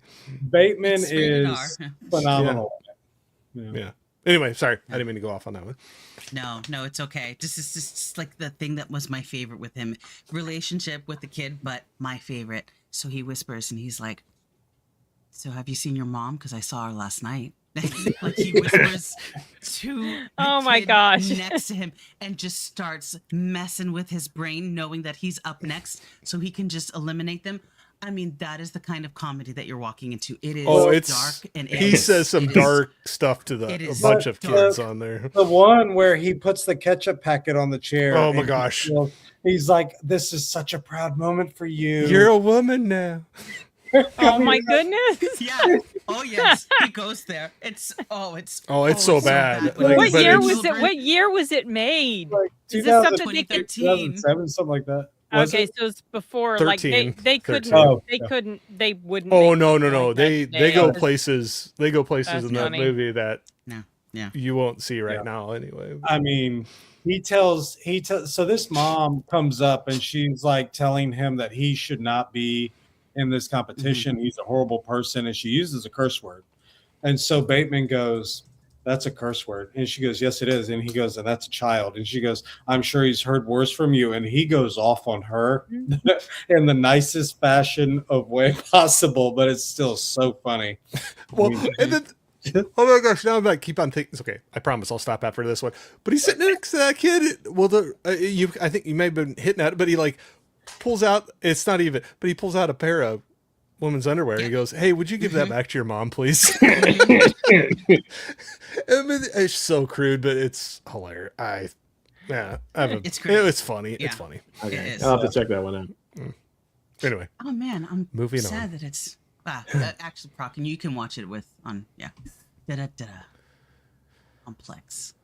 Yeah. Green Fingers, Corey, is one because you saw the Stallion that I think you will like this one. Okay. This the one with Clive Owen in it. Correct. And what's her Helen Mirren. I had this playing in the background, so I know a bit of what it's about. I don't know this one. Green Finger. I kept thinking Goldfinger, green. Yep. I should really get it checked out. Basically, it's this exactly the story of a prison inmate with a green thumb goes on to compete in a national gardening competition. It is based on a true story, and the true story is that cool. Yeah, I believe I read it in the trivia. Yeah, it was based on the inmates of Her Majesty's Prison in Layhill. And I believe they really did enter. And because they were in prison, they couldn't win, but they were given some sort of, sash of some sort. Not any award, but like, you did a really good job. This is a really good. Yeah, a wreath. Thank you so much. Yeah. But yeah, they try to reform them, and they do gardening, and it was a really, really cute movie. And when you were talking about how they sent the men from the prison to reform the horses, I immediately thought of the gardening one. I was like, oh, he should watch this one because it's really, really cute. Reminds me of Sing Sing. Yeah, The I was art about for- to yeah. tell Sam. Tell him about Sing Sing. Yeah, that's a good one. It's a good one. Yeah. Very It was good. a mystery movie that they told us about, and so that was really good. I was dreading it because I knew what it was going to be, and I was dreading it because I don't like prison movies. But it was very good, and my appreciation for it grew when I found out that most of the actors in there were playing versions of themselves. Yeah. Because they went back to that prison to film this movie. Well, can you imagine all the bring back all feelings? Yeah. But I'll be honest. I mean, there are times, you in your past you dread or you hate specific things. And again, I'm not comparing this to prison at all. I'm just saying, there is a bit, a minor bit. I'm not saying everything, but a minor bit of nostalgia in remembering the struggles and saying, I remember those days. And so, yeah, hopefully for them. A part of it was at least a fun nostalgia, therapeutic or something. Yeah. To be back. I'll have to check that out. But yeah, Sing Sing's great. The Mustang, I like that one. I know it wasn't for everybody. I threw it out to a few people, and they're like, some dug it and some didn't. But that's what movies. The Mustang. What did I keep saying? Stallion. The Yeah, it's all right. That's all right. I knew what you were talking about. I knew I'm you were surprised. talking Have they about made that. a movie yet about prisoners that work with dogs? Because they have those programs. I don't know. Oh wow. Where But they Mustang train is dogs. the one with the horses. Get them- Yeah, we saw Best in Show. I'm just kidding. No, but there is one for next month called Rescued by Ruby. Have you seen that one, Sin? I It was a have not. Netflix movie. I don't think it didn't have anything to do with prison, but it was about rescuing a dog. So Well, anyway, I'll be honest when with you. get around to Half it. of these films I haven't even heard of until you put them on a list. It's like, what is this? Why? Well, that's the fun thing about it. Then you get Yeah. Oh, I can do Same. this one. This is Portuguese. As rosas são vermelhas, as violetas são azuis. That sounds a lot cooler. Well done. As roses are red, as violets are blue. Mm-hmm. Gotcha. And if, Anyway, That's a weird title. and if you don't contact Oh. me, I'll find you. No, I'm just kidding. good movie. No, I'll have to check that out. That sounds interesting. Yeah. Anyone else see it? I did. Mm. Yeah. Oh, you talking about Greenfinger? Oh, sorry, I thought you'd moved. Yeah, I saw No, it in before I move passing on. as it was playing. I saw it in. I don't even remember how it ended, but I picked up on some stuff that was going on and knew what it was about. Yeah, I really enjoyed the first 2 acts of it. I thought those were amazing. I don't know what the fuck happened in the 3rd act, but I feel like it was written by an entirely different person. But yeah, I really liked a lot of the concepts in there that they bring up. A lot of the humor is fucking amazing. Like at several points, the boys are just sitting around talking about flowers and what kind of arrangements they're going to put together. And one guy who's working out in the back pops up and he's like, "Daisies, petunias, y'all are a fucking disgrace to the prison system." I love that shit. This funny. is an old one too. This was before he was in King Arthur, which was the very first movie I noticed him in as an actor. Oh, Yeah, oh wow. and I think that was Okay. what 2003 or something like that. This was 2000. Yeah.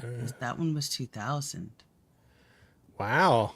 He was in that with Keira Knightley and a bunch of other people that you guys know. Mads Mikkelsen, Ray Ending. Wise, There you some other people. I can't remember the guy who played in. I think he might have played in Hannibal with Mads Mikkelsen, the Hannibal show. are. Yeah, so some recognizable Yeah, you're right. faces in there. Yeah, 2004. 2004. They haven't- Okay. Alternate ending. They made an actual Oh, I haven't seen that one. That's interesting. I'm curious. What the? Wonder what An happened. alternate ending? What? What is the alternate ending? Dun, dun, 4 dun. minutes? Okay, I'm sorry. I have no idea what I. Okay. You go ahead and research a that. really on your I'm little gonna way. have to look that up because I have no idea. I can't remember who I was talking to. It might be deleted. We were doing some sort of stream, and I'm fairly certain it was with deleted. We were discussing King Arthur and some other films, and we were discussing that was one of the more enjoyable ones. And deleted said there is an extended version, a director's cut that makes it so much better. And so, yeah, I like that. Yeah. Nice. So there you go. All right. April 15th, Jackie Robinson Day. The Bingo Long Traveling All-Stars and Motor Kings. Told you. Oh, that's the Fucking one. long Okay. Oh, I didn't watch That's the this long one. That is a long title. Yeah, I think this is another one I watched yesterday. all right, I'll admit it. I skipped this one because the title was weird. And I was like, that's why I had to watch it. oh, I think my dad watched this one. I might have seen it by accident. My dad, I think, watched this one. Okay. Hilarious. Yeah, I don't. You think that was on TV? I was watching with him. So nice, cool. In the late 1930s, during racial segregation, a star of the Negro League Baseball, Bingo Long, leaves his team and convinces other stars of the league to join him as free agent players touring the towns of the Midwest. So, I mean, that's basically the story, but there's an interesting thing that happened in this story that when I was watching it, I was like, see, this is why we can't have nice things. True. And I was just like, the way that they, Richard Pryor. I know Richard Pryor was really funny in this, but Billy the D. man Williams tries to is go off on his own, and Yeah. he is just immediately, stopped by the other Black people who don't want him to succeed. And I'm thinking to myself, I get that that's what happened in the past, and everyone needs to do what they're. But like, there was just something that irked me while I was watching this, when they were just portraying the fact that they would just, do whatever violence they needed to do to each other. Even back in this time, in a sport where we were already like cut out from it, and I was just like, okay, so there's Right. a lot. But anyway, Proc? Yep. I saw it. Saw it yesterday. It's another one of those. It's ironically, it's a very hit or miss movie for a lot of folks. Like the humor is very dated. Yeah, a lot of the just the general like behaviors and stuff that people are employing, especially when it comes to like leaning into like racial tensions in order to gain approval, which was an interesting bit of realism actually. That I thought was particularly well done. Some of the physical effects, like at one point Richard Pryor gets carved up with a straight razor, and then you just see him with a bunch of red paint on his chest, and okay, that's all whatever. But James Earl Jones was, fabulous in this. Billy D. Williams, Richard Pryor did great. James Earl Jones was awesome. It's an interesting movie. I mean, funny, I don't really care for sports, but I love sports movies. And watching this, I was just like thinking to myself, it was interesting. Did you see Miracle with Kurt Russell? Yes. Yeah, that one was one of the better ones. I think some sports movies can play it well. They do a good enough job where it can pull in people that aren't genuinely interested in that particular sport or sports at all, and still, it's not comparing the two movies, but I just like more recent one that we were in the theater where it was kind of the same deal. It was like F1, with like racing, like, and I know people that they would do anything else other than watch a race on TV, but they got into the movie. But I think it's good when they can weave some drama and some some characters into it that pull you in, and whether you are into sports or not. So sounds like this is one that did that for you. Well, to be fair, with stuff like F1, a lot of the like visual appeal to it is like they strap cameras on the side of these cars going 200 miles per hour. If they did that for real in actual races, I think a lot more people would be interested in seeing it, especially those crashes. Yeah. Well, Moneyball was also a phenomenal one, and it was only I'd about say that. Yeah. Yep. Moneyball was good. Yep. Yeah. Okay. Only white woman on the IMDb cast list is listed as the prostitute. Really? Oh my God. So how'd you make your big break in the movies? Oh God, that one, the antagonist. Some of the insults he was hurling at that fat chick, fucking immaculate. My God. You shut your double-breasted lips up. I was wondering if they were like married in real life, because you know how couples can sometimes do that to each other and just act really well. They are not, so they were just really good actors.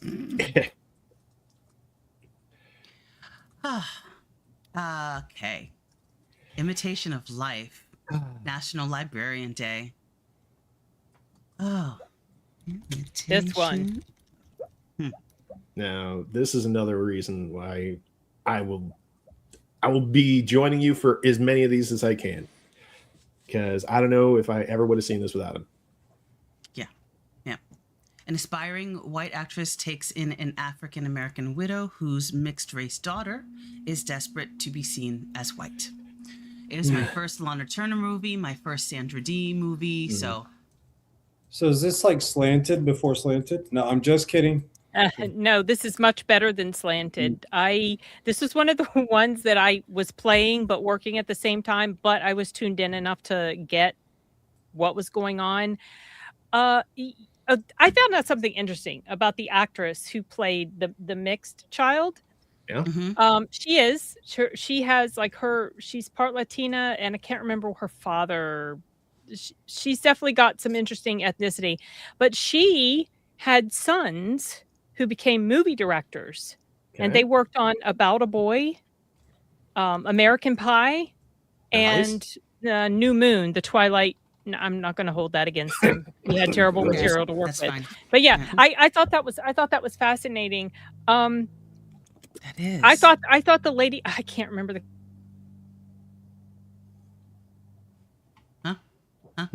Oh, I think she locked it. Sin has been rejected. Okay. Sin is plain deleted for the moment. Sin. Yeah, that's fine. Yeah. All right. I've never seen this one. I've heard of it before, but I've never actually seen this one. So it sounds like a yes. Oh God. Okay. Yes, it definitely is. Oh, sorry, that was weird. I bumped a chord and everything went wonky. Oh, okay. So yeah, that was odd. The black lady there, I can't remember her character's name.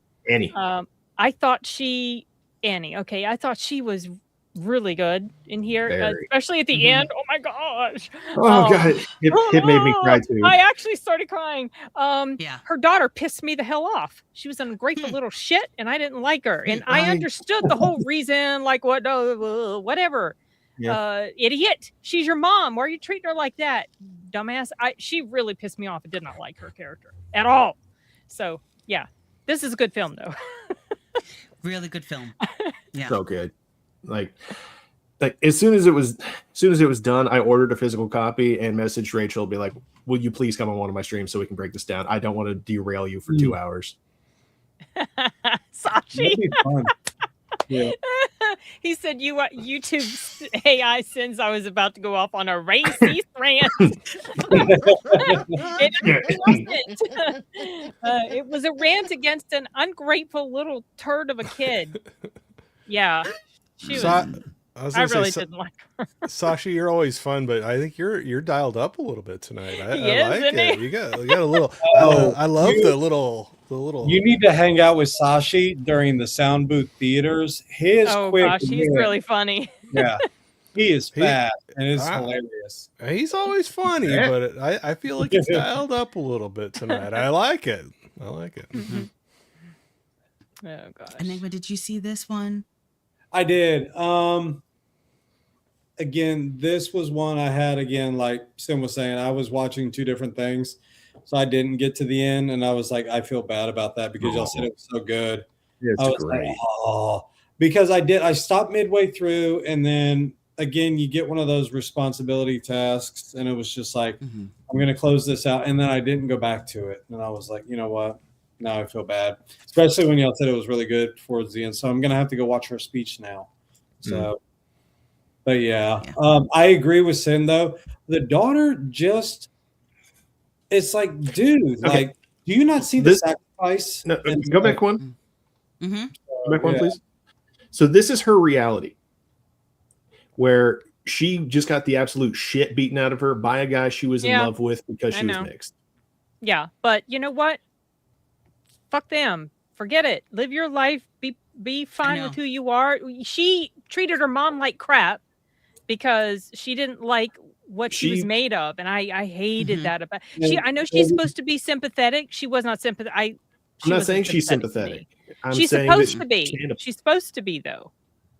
You know, you're supposed to. And the thing is, I get where she's coming from, but she was just so she just came across as so very ungrateful. Everything her mother did, and she raised her alone. Can you imagine also how hard that is? Right.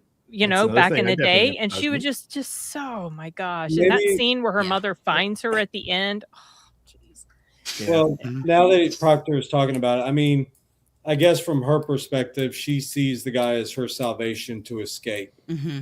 Yeah, like she knows that she passes, that she can actually live a significantly higher quality life if she leans into it, and that's what the appeal is. It's not like she doesn't hate her mom for what she didn't provide.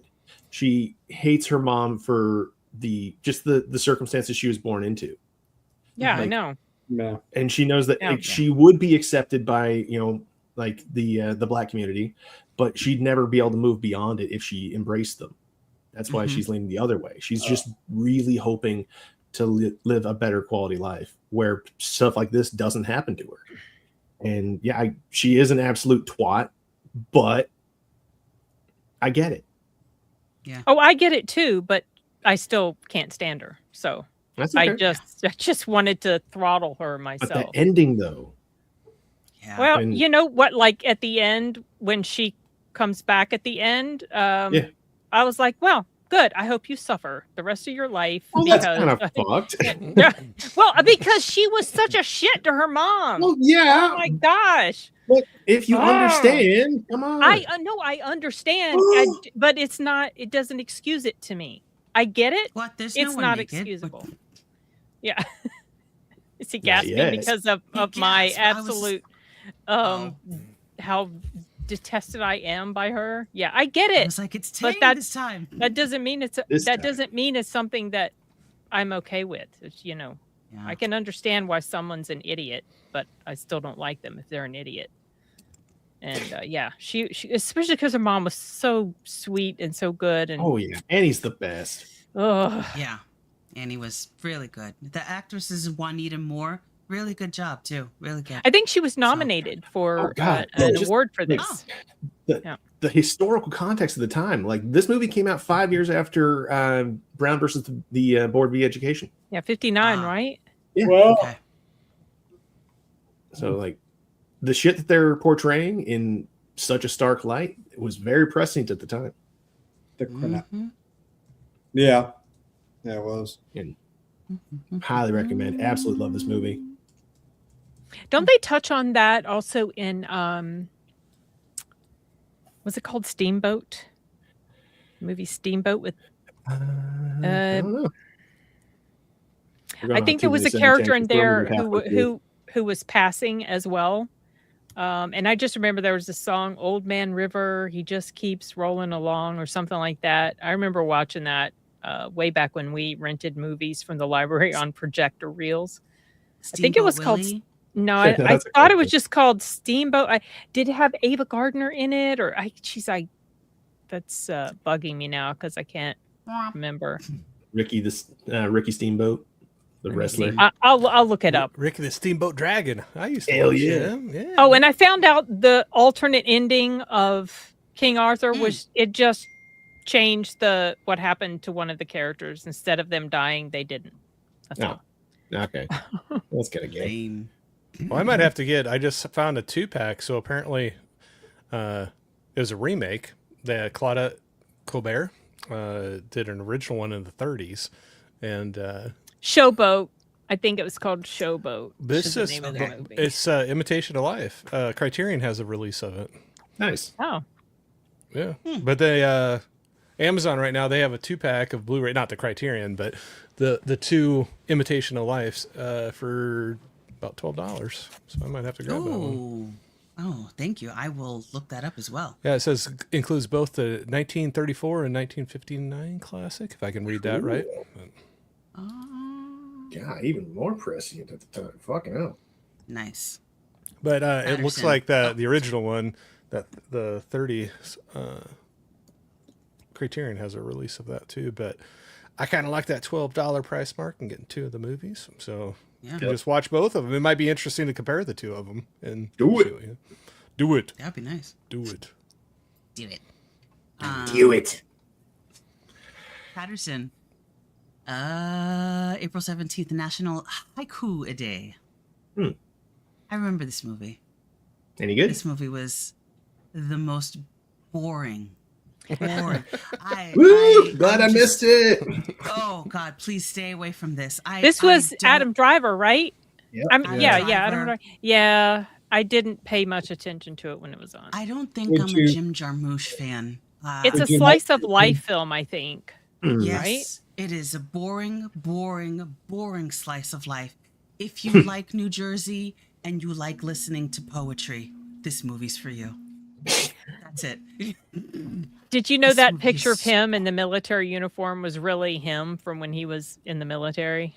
Oh, really? Yeah, that's because I've seen that picture before, so I knew it was him. I knew it was like an actual picture of his military time. What were you getting ready to say?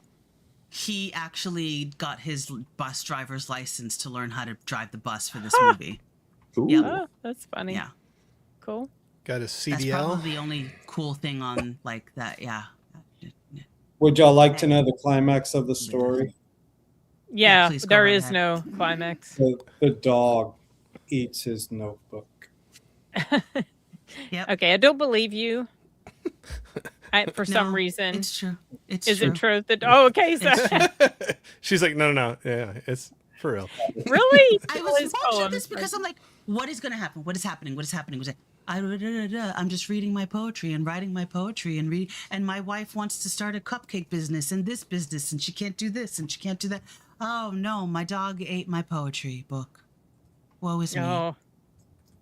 The end.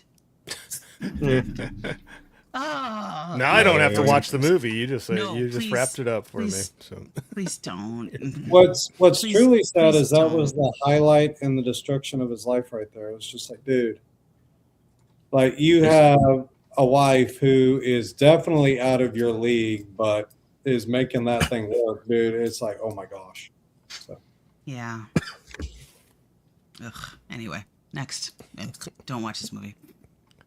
Boring. You know what wasn't boring? Oh, God. This is your time, man. Give me just 1 second here. For National Pinata Day, The Untamed. Are you able to show the photo? Are you able to show the No, do not show any of the photos. No. No, show the photo that Proctorfile put in that chat where it was it's like he's gonna seek you out for having done this. That was one of those. That was funny. That was really funny. So funny. Yeah, he was like, I will see you. Give me a sec. It was so great. I'm so sorry, everyone. I will do what Sin said next time for the future ones. Change that the parameters. Seen. This is a 6.1 on IMDb. What? I thought you meant give you guys a heads up as to what you guys are going to be watching for the next month. I can't change the parameters. The list's already made. So I was no. This one's a little spicy. A little. Just a little. The very opening scene. Okay. Jesus Christ. Tentacles. If you look at the chat, like every 10 minutes, I'm like, oh my God. I don't know if I'm going to make it. I was kind of interested in this because it was a Mexican movie. And the opening shot was like. Share my screen and real quick, I Rachel? skipped, and I would skip, and almost every time it showed something. But it was on my list to see it, and then when he had that text, and it was the funniest thing.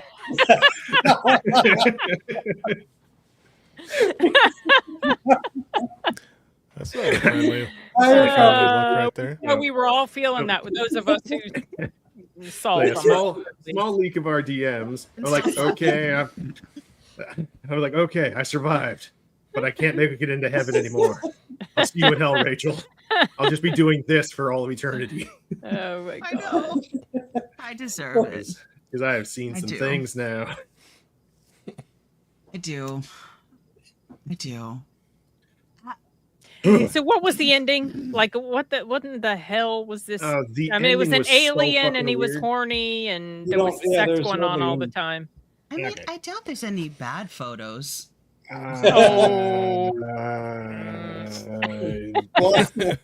Your stream. Okay. Yeah, no. So apparently, Sounds like you're being warned away from that. Don't do it. Don't do it. following It's my not gut worth it. here. Yeah. So yeah, no, this fucking hell, Horny this movie is- alien. Okay. Yeah. So apparently, this little alien crash lands behind some farmhouse in the middle of bumfuck nowhere, and this thing is like something about it, just like its pheromones or whatever, just awakens every sexual urge in any species that around it, and it turns them all into complete degenerates. Like in the crater around it, again, 30 minutes from the end, I was like, "What the fuck did I just watch?" Because in the crater, there's just a whole mass of animals fucking each other. There's like goats, dogs, fucking squirrels, ducks. Why did you keep watching this? Get to the end. You're a completionist, but like for science. why? For science. For science. Did you see Sashi's comment? This is a TV show as well. What? Fucking what? Where did he say? Sashi goes, The Untamed is also a Chinese TV series. Oh, God. Oh, goodness These are gracious. fucked up. How far can you take that story?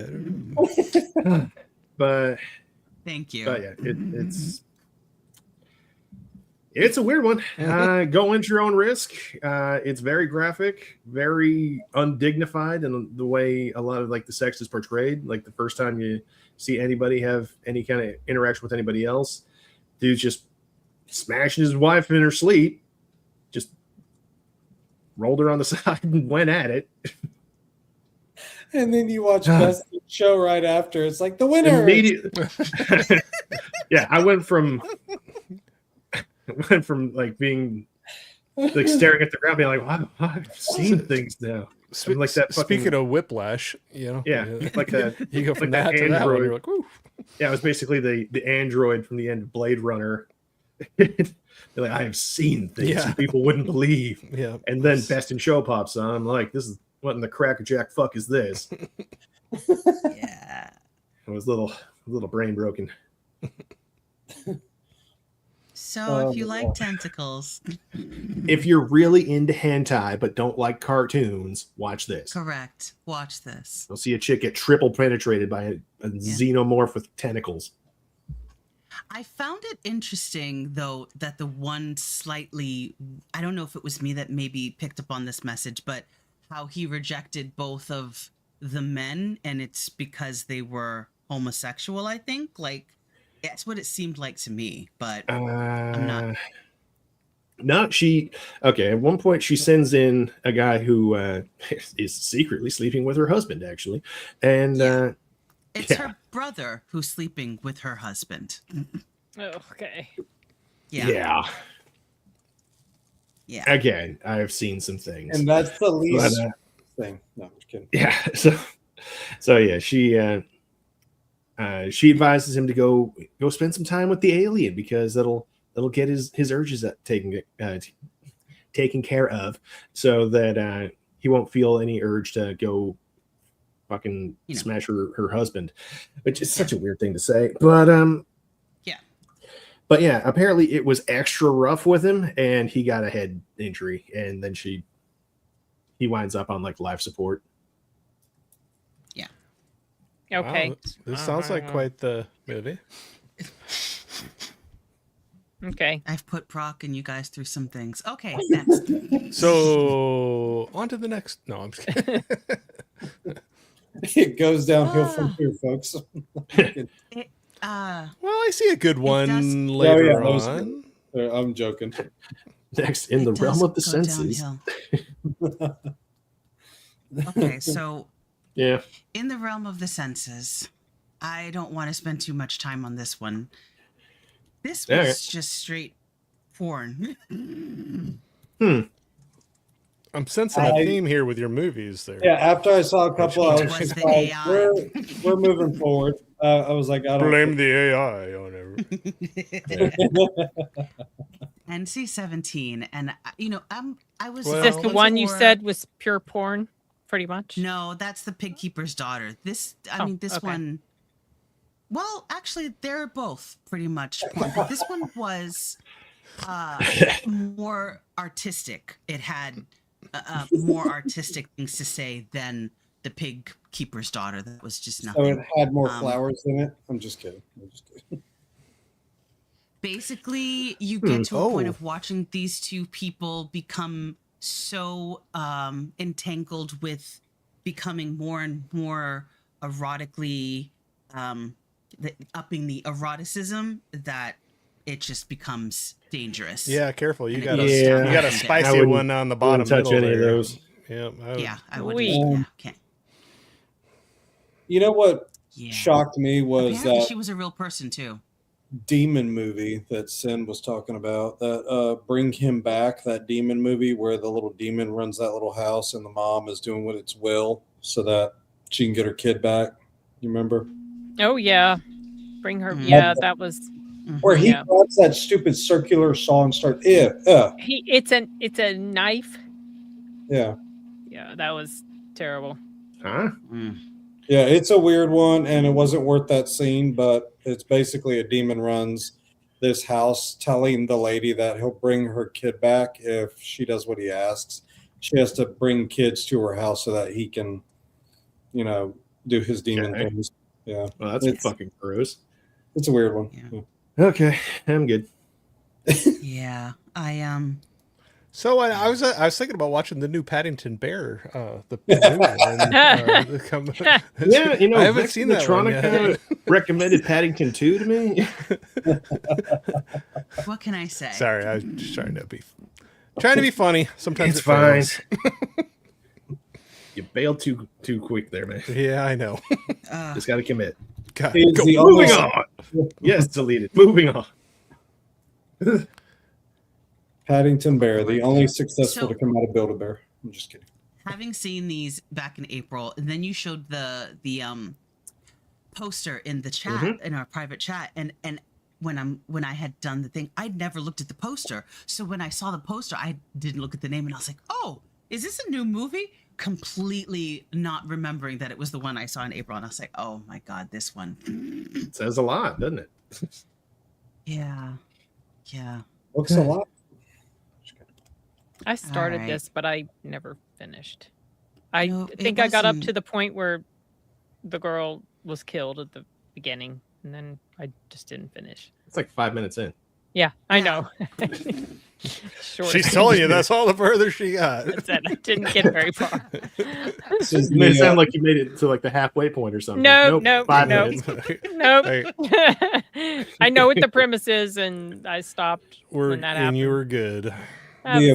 don't know. And It just didn't hold my interest. No, Yeah. that's understandable. Well, again, it's because I thought, you see the cast and you're like Justin Long, Jerry O'Connell, John Corbett. It's got Jillian last Jillian name. Jacobs, Stephen and Bauer. so Stephen Bauer.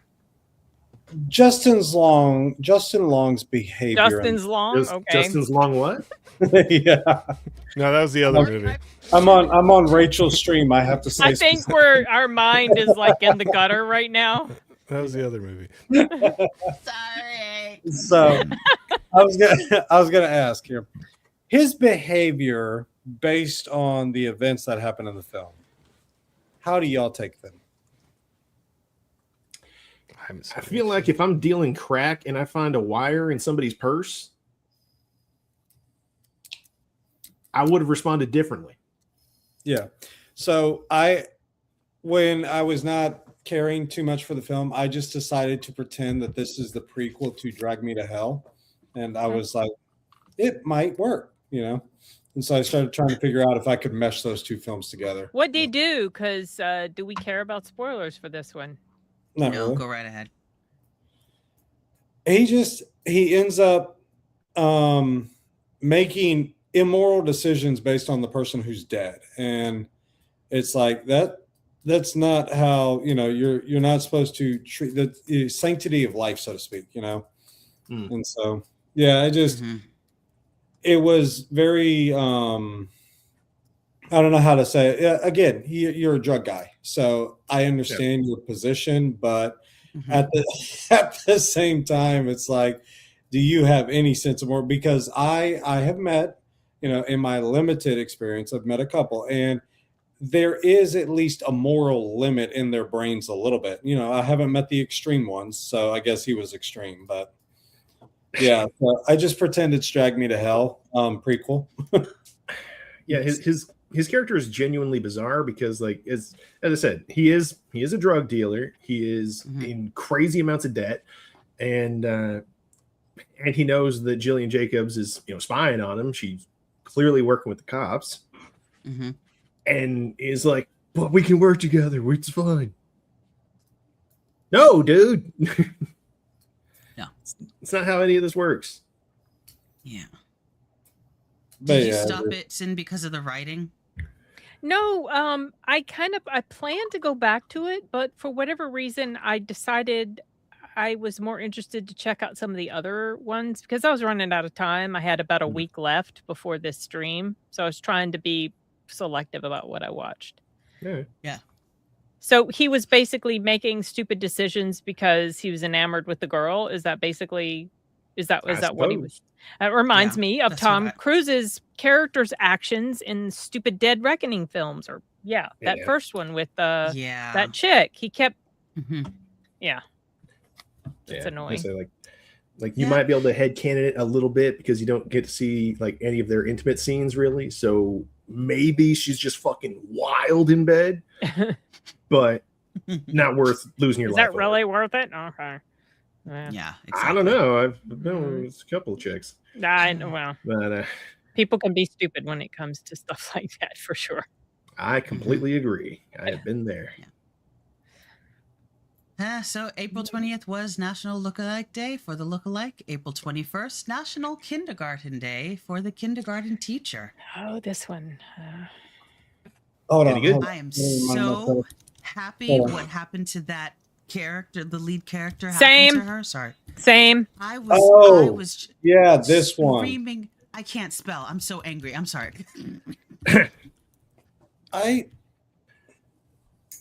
Oh, by the way, this is a remake of this. I wanted to tell everyone. It was an originally a. That was the one I was watching. Oh my God. I see. I got like halfway through it before I realized I was watching the wrong one. Israelian. Okay. Yeah. Israeli. Excuse me. Israeli. Okay. Oh, so you didn't watch? No, I was watching the wrong one. I was watching this one. That is hilarious. I bet you it's the same. It can't be. Can't be all that different. Although fucking hell, the Israeli one again, a lot of weird nudity. This one did not. This one did not have weird nudity. This one had weird situation, like uncomfortable. So it might as well have been nudity. They probably just took what you saw in the Israeli one and was like, how can we make it American uncomfortable? And it really Maggie's is. Face it borders, is throwing me off. It borders grooming. Oh, throwing you off? Yeah. She does not have a photogenic face. The camera does not like her. Really? It's painful to watch her, honestly. I have never cared for her, just in general. What was generally she was the worst part about The Dark Knight. She ruined it. No, she didn't ruin it, but her presence was a huge downgrade. Oh my gosh, yeah. She is basically the female version of her brother, and her brother's face doesn't look great on a female. She's giving off 50-year-old hooker vibes. I mean, she can't help it. So but it's just that's her unfortunate situation. It's sad and gross. Is this this reminds me of another film, and this is what I kept thinking about, but I never went to go look for it. This reminds me of The Good Mother, I think, with Diane. Yeah. Sorry. Yeah. Looks like her eyes are sunk into her head. Yeah. All right, go ahead, Enigma. What? No, I'm sorry. I thought you were agreeing with what I said, but No, we're just taking I was in my own world. The Good Mother with Diane Keaton, the one where the woman believes that the child is better off with her, so to speak. Oh no, I haven't seen that. It's from '98. There's one mom who has a child. Well, Diane Keaton, I believe, is this good mother, or this woman who is basically sitting for the kid and doesn't have a soul. Progressively makes it her own, or tries to make the kid her own by circumventing the mom herself. And so she just looks so strung out. Yeah. Yeah. Yeah. Put her away, please. But yeah, it's basically like this. It's like this would never technically happen in real life. They would have her already at jail, you know. And she was married or with somebody already, and then she ended up hooking up with another guy, right? Mm-hmm. Yeah. Mm-hmm. So that was an immediate, okay, I don't like you. And then Yeah, her behavior with the kid was just, and then when she went and took him at the, oh God, kid was smart. Kid was teeny tiny and very young, but smart. And he realized, I loved that he locked her in the bathroom and called the police and said, I've been kidnapped. My man. Tiny little thing. He's like, yes. Oh God. Well, because it's like what you approached on the original affair or whatnot. Her moral compass, it's almost as if she's trying to search for that absolution inside the kid or something. Yeah. You know, with his words and with his stuff, and it's just awkward. Very awkward. Yeah. La profesora de Pavulario. Pavulario. Yeah. Parvulario. I don't even know what that is. That's what I was going to ask you. I've not. I know. That's where unusual. we stop on the Spanish one. Yeah, I know. Hold on for a second. Parvulario? Is that maybe No. Italian? Is that maybe No. Italian or Portuguese? Yeah, that would not be what we would say. Oh, okay. Pavulario. We would say la profesora de la jardinera or whatever is basically the jardín, the little kindergarten kids. Kindergarten. Okay. Yeah. Jardineria, that type of stuff. But yeah, no. We wouldn't call it parvulario. But no. The Portuguese one be Chat- like the chat- professor and the predator. We'll say the chat. Deleted's like, okay, skip this movie. In fact, let's never talk about it again. Yeah, please do. It's not great. It's not. And Yeah. she's an unlikable character. I was right. Maestra de jardinera. Jardinera. Yeah, Nice. that's right. Jardinera. Jardinera. The jardín, Okay. the little garden. Spanish teacher knows Spanish. Yes. Yeah, I know. I told my kids a lot. I like, guys, you know, I'm switching in between languages a lot. And when I'm doing that, there are words I'm going to know them, but I'm going to most likely forget because I'm not accustomed to saying it every day like I used to, you know? Yeah. But then there's also a lot of differences, isn't there, between like Spain Spanish and Mexico Spanish? Those are extreme differences. Yeah. I mean, there's a lot of Latin American Spanish, Caribbean Spanish. There's a lot of differences, but you're not alone, Enigma. My husband, who's Mexican, sometimes forgets what's the Spanish word to say because he hasn't said it in Spanish so long, maybe the English word, but he doesn't necessarily, like, what is that word? But when you hear it again, it's like, oh yeah. You're like, yeah. Yeah, there was one. You can't really. But it's not that big of a deal when you forget certain words. Like there was a stream a couple of weeks ago where I forgot the term dog whistling and just sound like an idiot for a while. Don't you hate when that happens and you know the word? It's just not coming from your brain out. You know, I could have sounded smarter. but I'm So not.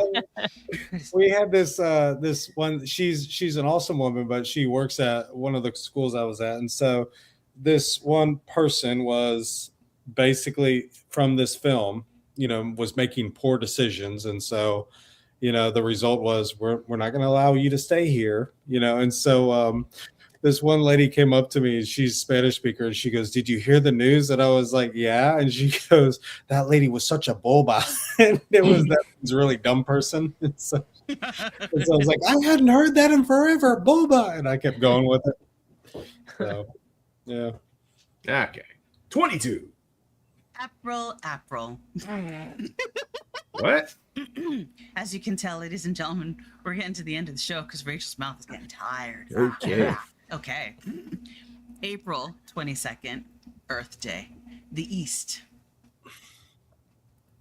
This was I didn't watch this because the premise looked completely uninteresting to me. If this is the one I'm thinking of, right? An operative for an elite private intelligence firm finds her priorities changing dramatically after she's tasked with infiltrating an anarchist group known for executing covert acts upon major corporations. Yes. Skarsgård? Yes. Yeah. Skarsgård, Britt Marling, one of the Skarsgårds. Elliot Page, Toby Is he not Kebbell, wearing pants in that photo? Shiloh Fernandez. I cannot confirm nor deny. That does not look like it to me. Where? What, for this one? No, go down for the top cast on the right-hand side. That Alexander Skarsgård, he has no pants. Wait, you might not want to bring the picture up. I don't know. What? He's a daring young fella. He doesn't have a lot to show. I'm telling you, Rachel is making the legitimate effort. She's like, "I will." I'm pretty sure it was really hot that night, and he just couldn't have the pants on. Yeah. So, enjoyed this one, Rachel? Fan? Yeah. I love that that's the picture. Yeah, that what they was have. Ellen Page? Yeah. So I was watching the movie, and I was like, "Who is this girl? Who is this girl?" She's the girl from the OA that I watched. Oh yeah. So and I remember thinking, I never really liked the OA. I don't really think I like Britt as an actress. So I didn't necessarily care for this movie. I thought it had a good message, but yeah, I don't know. It wasn't for me. All right, moving on. Yeah. Who else saw it? No one else saw this? I missed it. No. You're the only one. Well, yeah, don't bother. Yeah. Okay. Yeah, well, you can I'm watch glad other films for Earth Day. Yeah. All right, this next one I struggled with the Lunchbox. Did you? Fair. Sorry, it's an indie film or Indian film, but yes. Had a hard time. I'm sorry, Slumdog Millionaire was just such a good movie. So that's your baseline. No, actually, the next one is I am partway through Durandar, and I know I've been like, Durandar. I gotta get because I really want to see the second one. So those are good. I really love Minal Murali, which is also an Indian language film, superhero film, but feels pretty grounded. Good one. That one spoiled me. National Picnic Day was April 23rd. This is the Lunchbox, the Indian film. A mistaken delivery in Mumbai's famously efficient lunchbox delivery system connects a young housewife to an older man in the dusk of his life as they build a fantasy world together through notes in the lunchbox. I thought it was cute. I had to actually look up the ending because I wasn't sure what happened because it kind of went a little too quick. Yeah. I'm glad I looked it up and it was clarified for me. So who else has seen this? I did. Yeah, you did. And you, Enigma, you couldn't get through it. I went through it, but again, I skipped a couple and I was like, fast forward. But I was like, this is the lake house, but just differently. So. Oh. Yes, this what is an the lake interesting house, but coincidence. Indian. Yeah. Okay, go ahead, Brock. Well, yeah, the premise has already been set up. Basically, there's just a fuck up in this supposedly immaculate system that, these fine guys from Harvard have come and verified we're fucking amazing. But, our credentials are beyond question. But yeah, they're still fucking up. And a really well-made a very nice homemade meal was meant for this lady's husband, gets directed to this older guy, and her husband's never really appreciated her work. This dude cleaned his whole plate. Oh my god. And randomly she just kind of starts swapping letters with him just to like show appreciation for how much he liked her food, which is kind of bizarre, but okay. But yeah, then they, through their relative anonymity, they are able to have these really honest conversations that a lot of people just don't really share very often, or like have people in their lives that they can talk to in ways like that. And in that way, I was actually pretty invested. I thought it was pretty all right.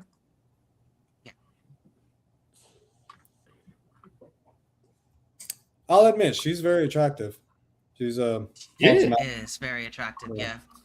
Yeah, even this guy here, the guy on the left, who initially comes off as just like a kiss ass, bit of an idiot. Just like, yes, I'm here to take your job. I will train very hard. But then you get to actually learn about him, and he's actually a surprisingly strong guy. And yeah, I appreciate his character, even if he does come off as a little disingenuous initially. Once you get under that surface, it's well worth it. Yeah. Are there music videos? No. Oh, thank goodness. No. The where have I seen that guy? Where have I seen that guy? Go back. Everything. He's in everything. Here, I'll show you. But he's been. I've seen him in a movie. I'm not placing. Oh, he was in Jurassic World. Yes. That's cooler. You said. No, not that one. No, is he the CEO? Yes, guy? that's the one. He was in Jurassic. Oh, sorry. If you were talking about something else. Oh, there it is. Yeah, there you go. And he was in Slumdog Millionaire. Masrani. Okay. Yeah, he was in a lot. The other rom-com that I actually do like of the Indian films, and it does have, I think, a couple, not a music video, but they do have good montage songs. I Hate Love Stories. That one was hilarious. It was a really good one. Nice. But yeah, that's an indie film. So yeah, this was a cute movie, but basically it just like and it was said earlier, it's the Lake House Indian edition. Mumbai edition. Another hit or miss movie. Plus, it made me hungry. I was eating all through. I was like, I want some food. We actually had Indian tonight. Nice. Speaking of beautiful women, it's funny because my mind is doing these hopscotch things, jumps, leaps, whatever. The guy who plays in Dhurandhar is the main actor, is married to an Indian woman that I think is one of the most beautiful, gorgeous women I've ever seen. She's in various Indian films. She played in Pathan. Her name is Deepika something. She's a pretty big Indian actress. So yeah, just thought that was funny. Cool. Yeah. No. Not doing it. And Okay. The Pig Keeper's Daughter, Pigs in a Blanket Day. I mean, within 5 seconds, you're literally seeing. I bet you there's not even any pictures. Oh no. Because it's so obscure. Degenerate. It's God. God. Oh God. Okay. Oh, there are photos, but I highly doubt there's photos that. Yeah. There's photos with clothes on, but I'm not clicking on it. Don't do it. I was going to say, tread lightly. From what you're saying so far, the poster alone. The poster. Thank you. The poster alone. Look at this. Oh That's my. Enough. Yeah. How about It tried to be a comedy. Like it kept doing these like weird. I don't even know how to say it. like a segment, like almost like segments, and you would just see TNA, and I was just like, what the? Okay, listen, there's no story. There's no story.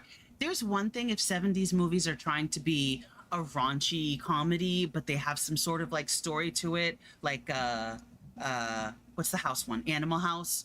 Is it Animal House? There's Animal House. Is that 70s? Yeah. Or is that 80s? Well, anyway. Maybe 70s, I think. Yeah. But you get, and then there's another thing when you're just full on like NC-17. This doesn't even have a rating. It was.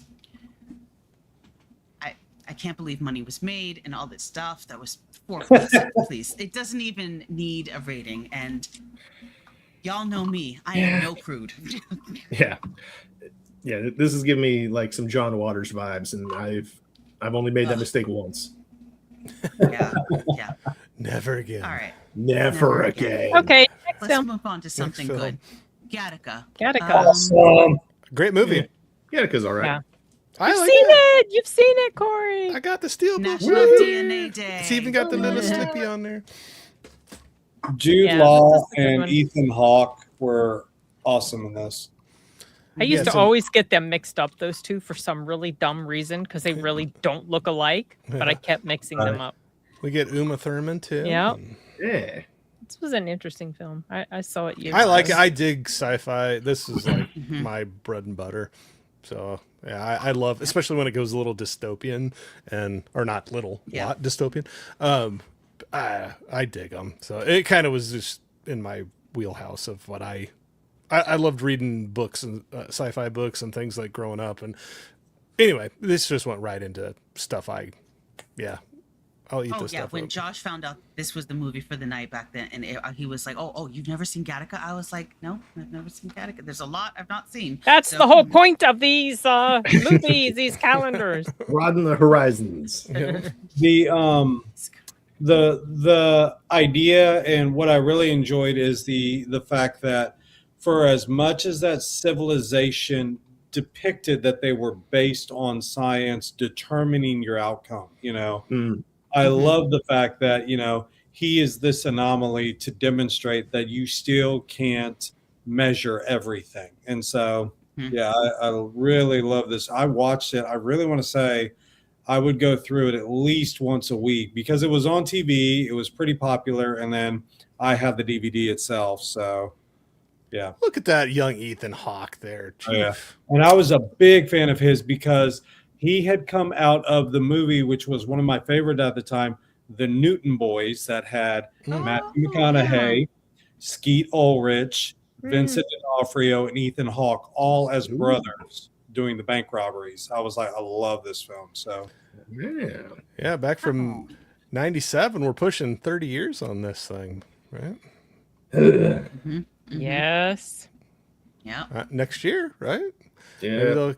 Matt, so I'm like, man, look how young all three of them look. And I'm like, oh, yeah, it was 29 years ago. They were quite young. Yeah. This is also around the time he did Before Midnight, or what was the original of it? It was Before Midnight, Before Sunset. Before Sunset, Sunrise, and Midnight.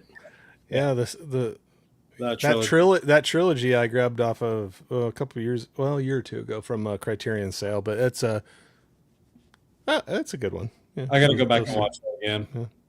Yeah. Yeah, I still need to watch the second too. Yeah, it's a good movie. Yeah.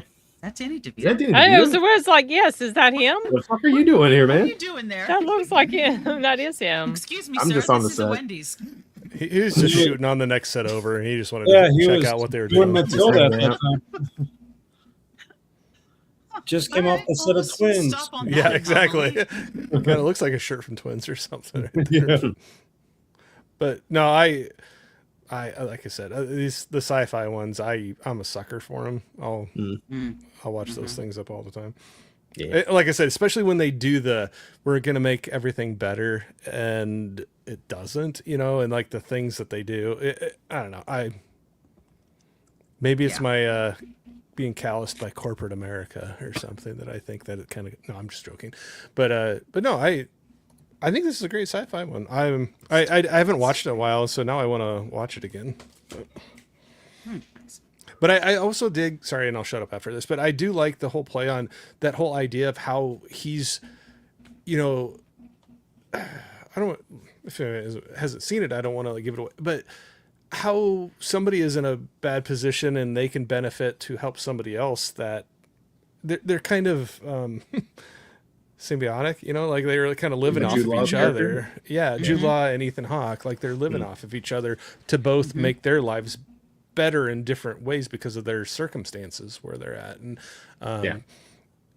just some of the things that they do to try to, I still remember, I don't know why, but it's that whole scene on the treadmill when the thing goes wrong and the heartbeat like goes shooting up and he's just like, oh crap, you know, like get off. But there's just like a lot of things like that. They build some tension through it. And it's like, oh, they're going to get caught any moment, you know? Yeah. I say there were a couple of moments that were like the tension was raised really high. Like when they were testing everybody's blood straight from the vein. Yeah. Rather than the thumb thing that he had gotten around. Yeah. That I was actually like, okay, he's going to have to do something. And then he just like palms a vial of blood and kind of fucks up some stuff. But, that kind of, they could have been a little better there. But yeah, there were just a couple of moments that were like, okay, this is pretty good, but then it's not. Yeah. God damn it. Yeah, and the plot twist with the detective that I'm not going to spoil. Yeah, and then that affected the ending. He goes, I'm here to take you out. And he goes, do you have any idea what it took to get me in here? Right? That was awesome. Yeah. Really good. You know you don't belong here. The fact that I am here tells you I should be. Yeah.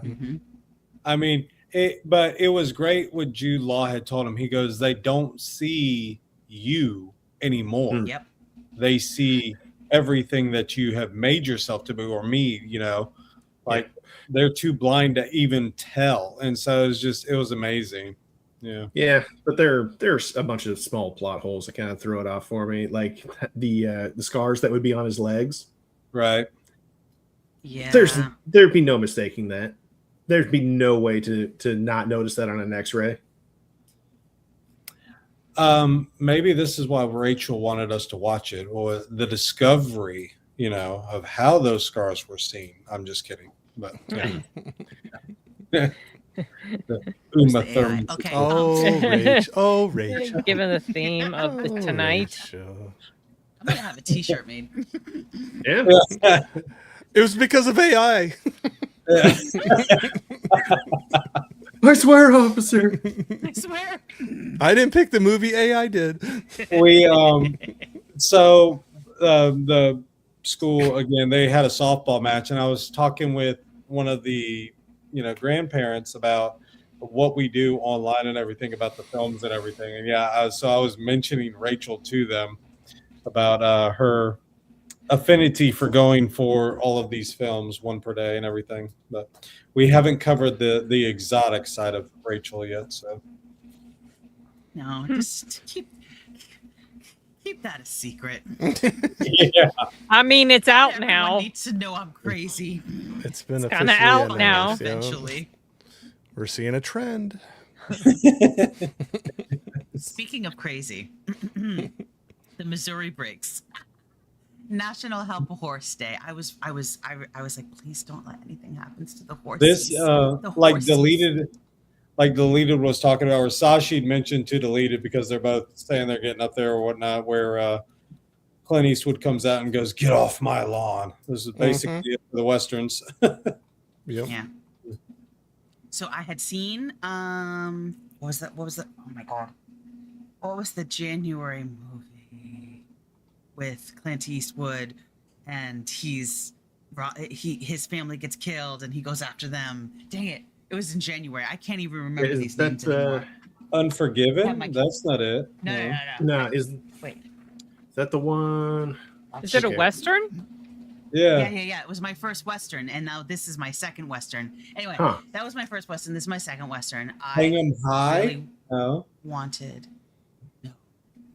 Hang 'em What did high. I watch in January? I was with you for most of those. I know. You weren't for this one though. Who was Oh, it? Clint? You know what? okay. I gotta look It it up. can't be because Clint now- Eastwood. Was His it family's Joseph? on- Was it Josie Yeah. Wales. Maybe. Yes. I don't Thank even. you. I've only seen that once, so I don't remember the premise. Oh, the Outlaw Josie Josie Wales. There we go. Wales. Yes. Yes. Okay. Okay. Thank you. So this Well, was he didn't nothing go like that. after him. He didn't go after him. He's more of on a run to prevent, but he's taking everybody out as he goes. Oh, yeah. So the Missouri breaks. Tom Logan is the leader of a band of horse thieves. Montana rancher David Braxton has horses and a daughter worth stealing. Braxton hires infamous regulator Lee Clayton, played by Marlon Brando, Regulators. to hunt down Mount and up. annihilate the rustlers. Marlon Brando was psychotic in this, and it was hilarious to watch. But if you want to see somebody match up with him real well, Jack Nicholson. Hell yeah. Look at him. He looks so different. Right? And like, No. I honestly, walking into this one, didn't expect that I'd be able to. I honestly thought the whole time I'd just be seeing Jack Nicholson. But he kind of sinks into this role. He does a really good job. My first experience with him is The Shining. That was where I first saw him. So Cool. I don't remember the first I time. can never get The Shining out of my head when I see a young Jack Nicholson Sitting there Yeah, frozen he's in got the- that crazy in the look. wilderness. Yeah. He just. I've seen this in passing. It's played before on Pluto TV, so I remember that I have seen portions of this, but this is not something I paid complete attention to, so I don't even remember Marlon how it Brando ends. was or Rolling anything. Star. It was way funnier than I had expected it to be. Was Honestly, it a Right? comedy? A lot. No. It wasn't a comedy. No, not at all. He's getting ready to throw a arrow at someone. Have you guys ever seen the film Changing Lanes with Samuel L. Jackson and Ben Affleck? Yeah, Ben Affleck seen part of it. Yeah. It's kind of like that where no, they're not playing around, but it does become funny with the extreme measures that they're going into. Yeah. Like at one point here, Brando dresses up as a chick. Yeah. Oh And gosh. to like Really? infiltrate an area. Oh my goodness. Yeah, he's an absolute just nutcase. An absolute nutcase. It was nice to see him in this. I think the only thing I've ever seen him in was The Godfather. So, Oh, you never seen Superman? oh, okay, never mind. I saw Superman. Oh, So okay. this is like the third one. Sorry, Just in my head. You have to remind me of those things. Right. Yeah, it's a good movie. That chick, fucking hell. Mm-hmm. It was interesting. Yeah, she was a bit bizarre because like she's just throwing herself at Jack Nicholson, and he's just kind of like, "Well, hold on there, hold on, just well, hold on. I'll get off my horse when I'm good and ready." Yeah. Yeah, like I messaged you like midway through the movie and was like, I have rarely seen a chick this desperate for a good ticket down. God damn. It's like options are limited back then. No shit. Missouri Breaks. Interesting Western. Yeah. Yeah, it's pretty all right. Yeah. April 27th, National Prime Rib Day, Dinner Rush. Also, another thing. No, I'm sorry. Yeah, go. We can move on. I'm just making mention. No. A lot of the contracts and things were not specifically done or negotiated directly with the actor in the film. It's like you were with a film company. You have a contract for certain pictures. You don't get to choose those, so to speak. At least not all the time. So weird. Wow. Is this before casting agents? This is a weird Italian one. Yeah. All right. It was weird. At a popular New York City Italian restaurant on a dramatic, busy evening, there are two gangsters, cop detective, a food critic, an ex-bookmaker owner, his chef's son, and an indebted gambler sous chef. That's all the characters. It takes place all in Doesn't in even the list restaurant. everybody, just this etc. Yeah, I mean, there's so many people. There's a young, a Phoenix, Summer Phoenix is in this. She's really pretty. Yeah. Danny Aiello. I found Eduardo Ballerini interesting to look at. Yeah, that's a very polite way to describe it. Yeah.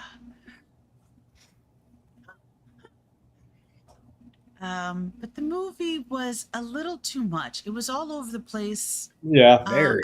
I really liked Carmen and Paolo's character. I thought, if anything, of all the storylines, that I liked that storyline the best, because I thought that these two actors interacting with Danny was really good. I could have cared less for every other side, plot that was going on. Yeah, there was Jesus a lot going on. 23 photos, and they're all dinner rush. Right, they're all just nobody actually watched the movie. I felt this was like a Guy Ritchie effort, but did not land. Yeah. Yes, that's how it feels. It's and I'm just like, no, it's too much. They should have just stuck to like one plot instead of 3 or 4. Yeah, there was a lot going on, and they keep throwing all sorts of wrenches into the plot for seemingly no reason.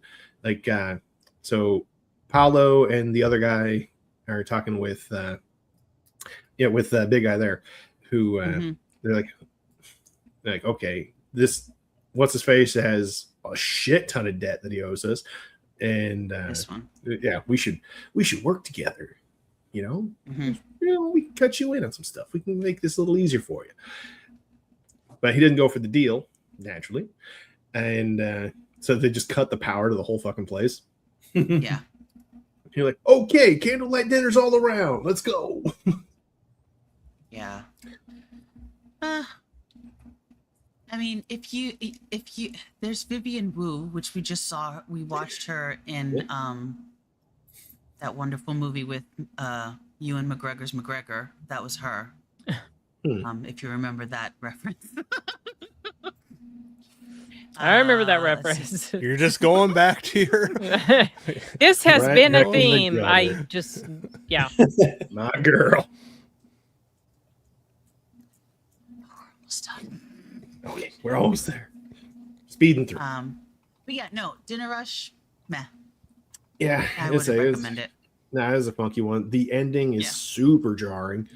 All the knots just kind of get tied together super fast. There's a whole bunch of like really random side plots, like with the guy in gambling debt. He just kind of leaves in the middle of his shift. What's her face kind of follows him out, and they wind up like, I might die tonight. We may as well fuck right now. Yeah, and they do. Just against the wall, against in the wall snow, in New York City, in the alleyway. Oh, it's just disgusting. Anyway, it's some nasty shit. Disgusting. I hated this movie. My Blueberry Nights, National Blueberry Pie Day. It was so slow for me. You didn't like it? No. Oh, did you? I did. Okay. In fact, I recommended it to a guy I'll be streaming with this Friday. Oh, okay. I love the okay. She's like, don't put that on sure. How do I tell you without telling you?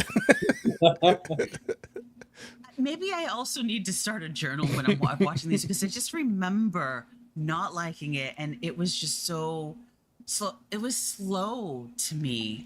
Just watching her go through her journey. A young, lonely woman takes a soul-searching journey across America to resolve her questions about love while encountering a series of offbeat characters along the way. It's directed and half written by Wong Kar-wai. Yeah, Wong Kar-wai. There you go. Nora Jones. Yeah, deleted. Jude Law. He did. Yeah. Deleted. Yeah. She said he directed that. Yeah, he did. Nora Jones plays the lost soul. Jude Law plays diner owner. Natalie Portman plays Nora Jones, like the singer? Yes, the singer. Oh, really? Is she the main character? Sorry, I was just like, is the same one? Is she the main character? Yes. Oh. I absolutely love her voice. I'll tell you what, I got a couple albums of hers, but she's got. Anyway, sorry, that's kind of cool. I didn't realize she was acting. Yeah. Look at David her Straderin's go. in this. Rachel Weisz is in this. You know, their storyline moved me a bit. Brock, go ahead.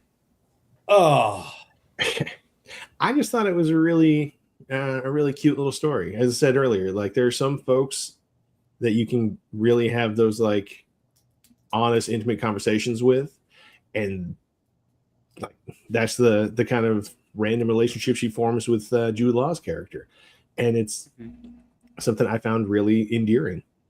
Like it's not, romantic or sultry or whatever. It's just honest, and there's no judgments between the two of them at all. And I thought it was fucking great, and especially like when you have that guy or that character person in your life that you can always come back to at any time and just hit it off like nothing's changed.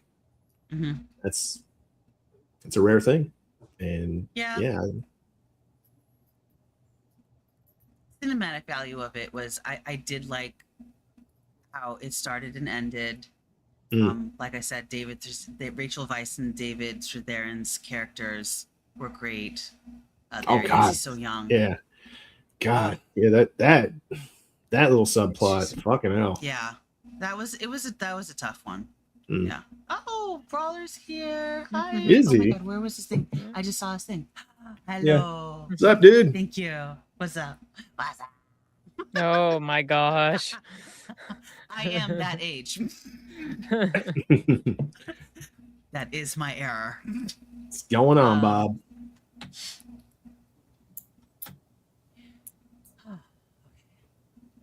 But yeah, there she is, Norah Jones, the singer. Device. I'll have to check that out. Yeah, check it out. I didn't realize she shows you how little I know about things. But yeah, no, I dig some of her singing, so I'll have to check that out. Make sure you are eating some pie of some sort or some blueberry pie. No, it's not new box office. I can't old. do the. Oh no, almost 20 years old. Yeah, this is 2007. Yeah. Yeah. I can't do the blueberry, but I'll get something else. Maybe some apple or something like that. Brawler, just in case you didn't know how crazy I am, if you haven't been notified, I'm watching a movie every single day this year, and I made a calendar, and then I invited everyone to indulge in that wonderful hobby of mine. And so now we're just going over everything. And this particular month is has a little had a depraved. specific theme. A little depraved. Not up your alley, box office. Let's just say it's a good thing that you missed the first maybe 2 hours of this movie. So of the stream. It's a spicy show. You want to spicy share my? It's a spicy show. You want to share my screen again, real quick, to show them how bad it was? This is how much I've been scolded. Yeah. This was my face after one of these movies, and I'm no fucking prude. I love it. You made me watch this. You made me watch this. Yeah. Oh it was so perfectly encapsulating, though. It's the AI's fault, box office. I just told her she needs to change the parameters of the instruction so it can steer clear of that. Can you dial down the spiciness level on the next month? Now watch it only give us like PG movies and they're going to be boring, So you got to think about how you word that. And on the 12th, it's Teletubbies Go to Town. Or sorry, that might have been too old one. That sounds like an X-rated film I do not want to watch. No, that was supposed to be a kid's one, but it is a kid's one. Watch Ninja Wait, Turtles. did you say Teletubbies go to town? Yeah, that's what he said. I didn't mean it. Full frontal. Next movie. Okay.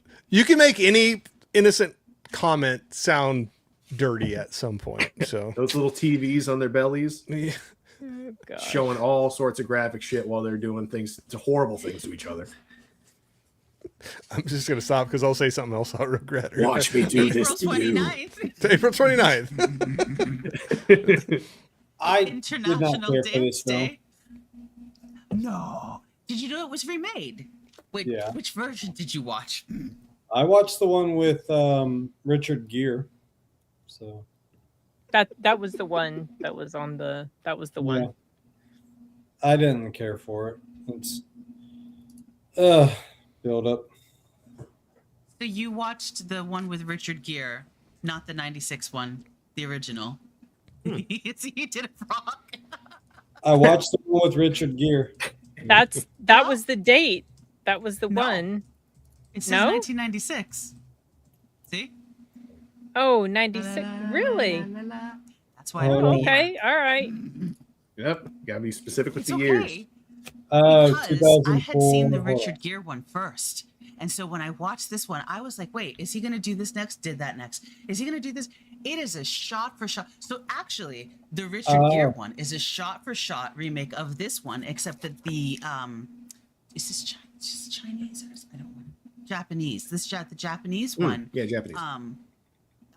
It does a little bit more. Oh, detail I'm into thinking the of. side I'm characters. sorry. I'm thinking of the Richard Gere, that other movie he was in for this month. It's getting late. My brain's not working. Oh, yeah, that- yeah, yeah. It's okay. We're Sorry. almost there. Okay, this one I'll probably give a better shot. The Richard Gere one, I don't like the fact that there's this insinuation that he's moving on in life and he's potentially going to get with J-Lo and these different things. And this is, Ooh, she was in that. Okay, I'm so Yeah, glad. she was in that. That's not how this And- one is. So give this one a shot. As far Okay, as yeah, that. I was actually wanting to see it, but when I looked, now I'm doubting myself. But when I looked, I didn't see where I could watch it. But now I'm seeing the thing up this there. one I'll give a shot. Mhm. But is that it's for the rent or is it free? See, that's the thing. Sometimes it's for rent or purchase, and not really to watch it for free. Yeah. But yeah, Most of the I time, if definitely it's was for rent- interested in this. What's it called again? Mhm. Shall we? Shall we dance? Japanese. Shall we We dance? I was Dance. going to look. 1996. You see, Sashi, Well, I I'll- try to do you justice. I try to do you justice. He by was making you- complaining about no Asian movies yet earlier tonight. I know. We got Oh, one. crap. 1 second. What? Yeah, Sashi, damn you right. need your It's my input from 3 hour Rachel mark. on her next month. Ask the chat GPT to make sure to throw in some Asian films. Yeah. Sashi has Sure. actually a fairly good amount. Some Asian films. And Sashi made mention he's like, I love Westerns more than Rachel.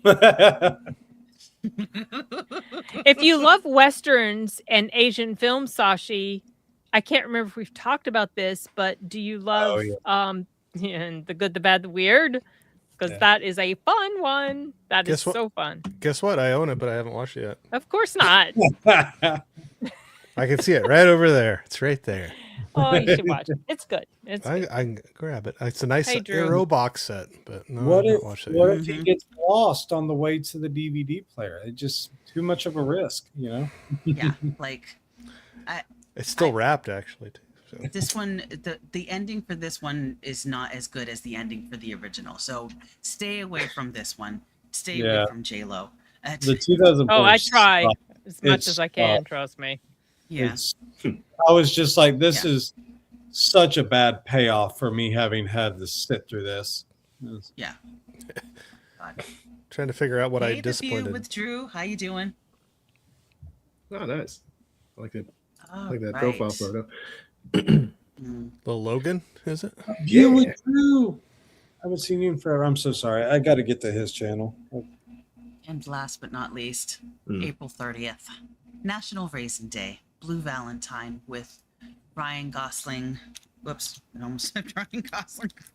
There we go. I And love the Michelle fact that Williams. he actually does play. He does play guitar. He does play instruments, and him and Michelle Williams do an amazing job with the film. They do. And on that note, I read some of the trivia. The director asked them to keep, when that scene happened, they asked them to keep their secret talents secret from each other so that they would actually truly be surprised. So Michelle Williams, she can really tap dance and he can really play ukulele. Yeah. I think. Yeah. So a couple sounds like a cannot Gosling halt the instrument. downward spiral of their marriage. So it's basically how they met, fall in love, fall out of love, and you watch it. So it's a heartwarming story that you can... It's delightfully heartwarming. Tentacles all around. Oh gosh! Here we're back at it. Okay. I didn't say it. My brain. Put the photo up. No, I'm just kidding. Sorry. So don't let my name fool you. I'm not that big of a perv. Who else has seen this? I've never actually seen it before. Oh, okay. You saw Enigma. What'd you think? Oh yeah, My Blue Valentine. I actually, I want to say possibly I sought it out or whatnot. It's how do you the filming choice is pretty good because it's almost as if it's a person who is documenting this relationship, with, again, and they're not talking to the camera or anything, but it's a very live and raw type. There's very little extra post production to it. It looks like it's just directly from the camera. And so, it was really, really good stuff. Excellent cinematography just from these shots. Yeah, it really is good cinematography. But where is it? Just like Deleted said here, I skipped Blue Valentine because all the critics harped on it being super depressing. Same. It was super depressing. I mean, I'm not gonna lie to you. This movie was. Yeah. Yeah. So it's very real. It hits with a lot of realism to how life works. And I mean, I get it. I have a shirt that says "A movie a day keeps reality away." Reality is depressing enough, so I typically steer away from really. You're not wrong. I know. Yeah, I've seen the news. So one I have seen, and also going down a depressing route. Every time I see the cover for this movie, I always think of Drugstore Cowboy, or no, what? Drugstore Cowboy. Yeah. Drugstore Cowboy. Oh. Matt Dillon. Have you ever seen that one? Asian. If you want another pick-me-up movie, watch that one. But when I saw the cover of this one, it was making me think of that. Not quite Asian difficulty. It's almost Asian. So I'm telling you, what was it? He had said something about how they knuckle under. They knuckle under somehow because of just how their culture is. We knuckle under and bear through it. It was really funny. He has a very funny way of putting things. Oh yeah. I'm supposed to be hunting down his brother here, but I know, no luck yet, and it's been years. No, I gotta just randomly start talking to Asian people out there. Do you Uber? Yeah. You look like a friend. He's bald. The cops are going to start getting calls. Hey, there's this weird dude that keeps harassing Asian people about their profession. talking about. I know it's not. It's brothers. I know it's not identical, but it just made me think. It does give off the same vibes. It just kind of made me think of it. Yeah, made me think of the cover to The Bodyguard. Oh yeah. Okay. I haven't seen that one in a long time. Costner and Whitney Houston. Yep. And here we go. Yep. But yeah, maybe Costner and Whitney Houston in this, they were really good in this. Oh man, well, I'd love the background story on this one. Whitney Houston was a little painful. She's not a good actor. She was annoying. But she's dead now. So it's I know. Such a tragedy. Her and her daughter both. What were you going to say, Rachel? The same freaking way. Same. Oh. Yeah. I don't remember what I was going to say, but. Oh, I'm sorry. What were we talking about? We were talking about tentacles. Movie posters. No, we weren't. Stop trying to bring it around to that. It wasn't Rachel this time. Sashi's brother is a 6 foot tall Indian who's almost 60. That's your brother. Oh. Wow. Okay. I don't believe you. Okay. I'm going 5'6" with an attitude. If you don't keep the car clean. No, I'm just kidding. So, wow, we made it. Thank you guys. Oh my gosh. Oh, I just want to say thank you to the chat for showing up at 3.5 hours. I love you guys for showing up Wow, and just really? keeping me company. This is really, really. Thank God we didn't have extra movies. Otherwise, it would have been an extra hour and a half of us inserting what we love, because that was awesome. But last month it made it like 4.5 hours. Oh, that's right. It was a long stream. It was so long. It was. The May movies, this is before you've changed the instructions to the AI. So what do we have in store for us? For like May, June, and July, and August? Oh God, we haven't even got to the gay month. Okay. she's like, for Pride Month. No, I'm just kidding. I highly doubt that there's Brokeback anything Mountain. That I can remember. Maybe. Oh, well. In and Out, that movie. Fun with Chuck and Larry. That is funny. That's a good movie. The Cook, the Thief, His Wife, and Her Lover. Does anyone I've heard of of that one. I've heard of it. I've never seen That's it. on the list for next month. And The Serpent and the Rainbow. I think that's yeah. I that's think a I've freak. seen that. That's freaky one. Yeah. Yeah, seen Okay. that one. So Back in there's the that. 80s. Otherwise, everything else is pretty. It's a spicy.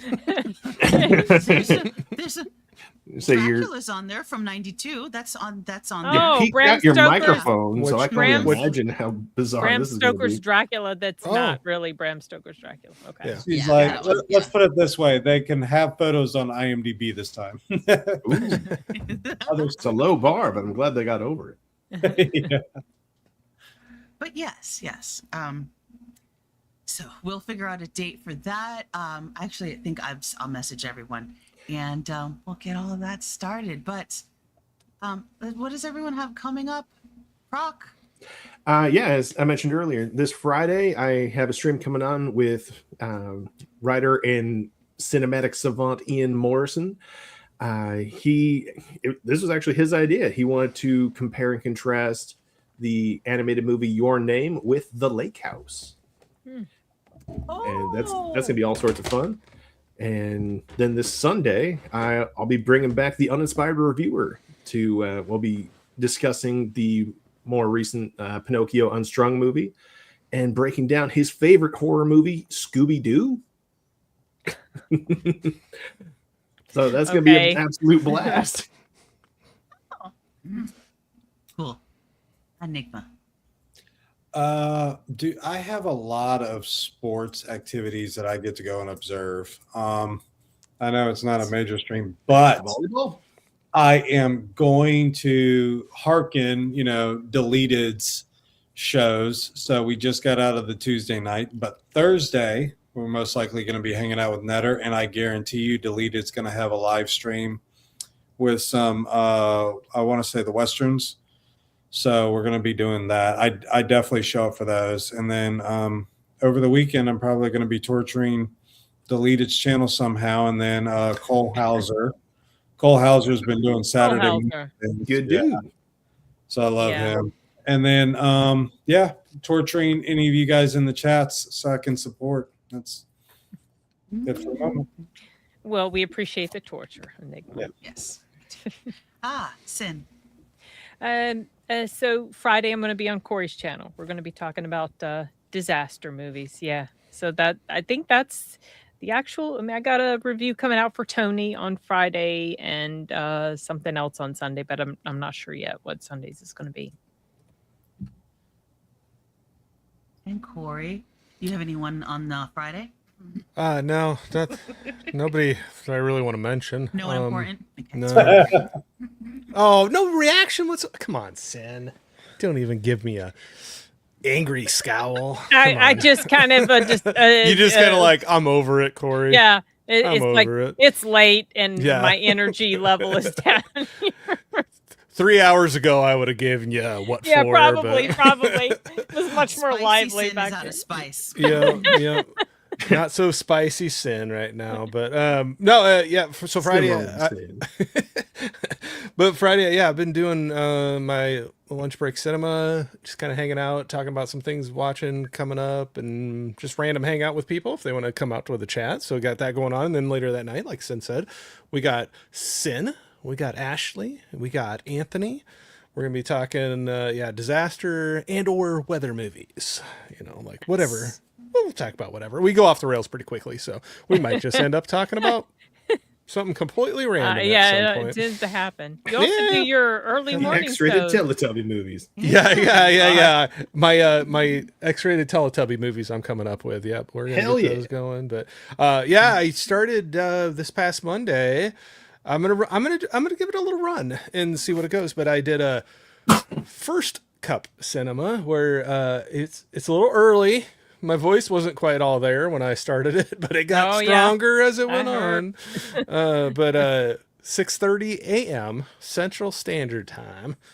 I was jumping on there for an hour before I went to work and had a good turnout for it for the first one. So I figured I'm just going to try to throw some stuff out there, try some different things, some different times. Maybe some people can make certain ones and other people can't, you know, it's okay. Some UK friends were jumping in there. It was a lot easier for them than 1 a.m. for them, you know, like with something like this or for tonight or whatever time it would be. Well, it'd be even later than that now. But are they all waking up now? Is it 7 or is it 6? Or 6 hours from me, I think. So I think they're 5 hours ahead of Eastern, so it's they're middle about of the night for them still. It's probably like four. It's probably 4:15 in the morning there. So so I had some of them. So that was cool. You know, I was like, hey, that's good. And they're like, hey, I can finally like not be half asleep and watch your stream. So I was like, oh, that's cool. So I'm going to try that out for a little bit. I'm going to do a little test run. I figure 4 to 6 of them. And I figured that might give me a little temperature check of whether that's something I'm going to continue or not. But yeah, so the next few Mondays going to be doing that. And then also Monday evening, got 24 Joe Martinez and Movies with Ryan coming on my and Jess too coming on my channel. We're gonna be doing a spins and pickups. So it's kind of the music stream. So we're gonna be talking about some of the cover art on albums that stood out to us that caught our eyes. So we're gonna be talking about that a little bit. Cool. So there's other things, but I've talked too much, so I'm gonna stop right there. Oh, you're fine. That's awesome. I'm so glad that you got all this stuff going on. That's exciting. Yes, especially the music cover stuff. I mean. Most people are like forgetting that it is Wilkie's movies and music. Well, you know, I don't always do a ton of the music stuff. I always got that was the inside joke for a while. I had a couple things that people always made fun of or kind of teased me with, which I love. I mean, if you can't laugh at yourself, what can you laugh at, right? Of course. One was like Wilkie's movies and music, but you don't talk about music. That was for a little while because I definitely lean into movies more. And then I own it, but I haven't watched it yet, and a few different ones like that. But no, it's a lot of fun to dig into that, and I know I'm probably not focused enough to. I don't know. Whatever. I'm having fun with it. Put yourself down. So, you're fine. Yeah. No, I'm not putting myself down, but it's just like one of those things where people are like, you got to focus more if you want to. I'm like, I just want to have fun with it. Just have fun. It's not a job. It's not a job. Exactly. It's not a job. It's having fun. So just do your thing. And I've gotten to hang out with cool people like all of you right here. So there you go. Liar. Thank you. Serious. Well, I wanted to congratulate. I didn't notice this, but Rachel now has over 100 subs, which is awesome. Woo! Hell yeah! Triple digit. Good job. Thank you. It's always fun to see those the milestones. It's cool to celebrate them. Have fun with it. Because I look at that number and I honestly say to myself, 100 people kind of want to see what I'm doing right now. So make sure that you are, putting out stuff and things like that. But it's not a job. It has to be fun. Mm-hmm. You love doing your live streams. I like doing them like once a month, and I love my editing. People don't like editing. So people have their ups and downs with whatever they want to do. Just make sure you are having fun. Yep. And not stressing yourself out for. I abandoned pre-recorded and editing a long time ago. Yeah, I I'm remember so much just easier like, to blah, blah. I'm gonna live stream. I'll say stupid stuff and say it wrong, but it's okay. We're gonna keep Well, I on mean, for going. some It's people, more that's, authentic. that's what works. You know. So, And it's been getting easier for me now. This is like my fourth or More fifth you do live it, stream, yeah. and just Yeah. where Yep. you do it more and more, and it's Yep. like, oh, I know the buttons. I changed everyone to a square now. I fixed the layout on the bottom. I was like, oh yay! Okay, You're doing it. It's the victories. Like celebrate all those things. That's fun. Yeah. oh like, gosh, Sashi, 100+ subs for the tentacle. yeah. Right. Oh. No, Could be that's worse. that's truly awesome be- though. Yeah. That it is kind of takes you back a little bit though. Like you said, like 100 people somewhere along the line have subscribed to you, and it's going to keep on going up. And but that's cool to see. Like celebrate that and have fun with it, and yeah, keep going as long as it's you're having a good time with it. Just like Bobby has a good time drinking milk with ice. Fucking disgusting. The hell is wrong with you? I know some people that do that. I give them a hard time. I give them As a well hard you time. should. Fuck those people. They are not human. Some men just want to see the world burn. It's like, I just want to see putting ice all of cubes your, in milk. I want to see the face of every single person in this room just go. Ugh. I myself will be on. Okay, I got it. On Sunday, the 23rd, at 11 p.m. I'll be on Deleted's channel. Oh, nice. Yay! Woo. Yep. What's it called? Unscripted? No, wait. Yeah. Reserved seats. Uninvited? Or reserved seats. Reserved seats. Thank you. Reserved seats. I was He's excited. a streaming machine too, man. Oh yeah. I know. Fucking hell. That's why it's hard to like say which show it's going to be. You're going to be on because he has. He's a he vampire. does a lot. Yeah. He is not a vampire. He's a machine. Oh, he's a vampire. Yeah, so I'll be on Deleted's channel on Sunday, and then I'll be on. Actually, I should ask, since I'm the only one that's getting a mystery movie. Am I the? Yeah. Do you understand the words that are coming out of my mouth? No, I do not. I'm so tired of wrapping this up. Am I hosting on my own? We'll talk in the background. You'll just Wait. Thank you describe to it to Chad. him. Okay. What? Yeah, so there's a No. movie. There's a movie at AMC. I don't know about if there's going to be one for you, Corey. I'm looking it up right now. What is wrong with you, Domical? But there is. Is he still on about the ice and milk? No, he's adding Add more. sugar to his milk. He Oh, adds sugar gross. to his milk. Okay, have you ever heard of milk toast? Ban that man. We used to eat, as a kid, my grandma would make milk toast. I would be had, doing milk a toast. disservice. I'd be doing a disservice to Deleted, but Deleted put it in the chat that he's doing Pirates of the Caribbean at World's End. That's right. I was wrong. So that is coming up. Okay. And then we have Rachel on her reserved. Yes. I don't know yet Thank if I'm going to go see because I have to travel a little bit farther to my Oh. AMC. If it's going to be Buddy and if Buddy's going to be good, maybe. Mhm.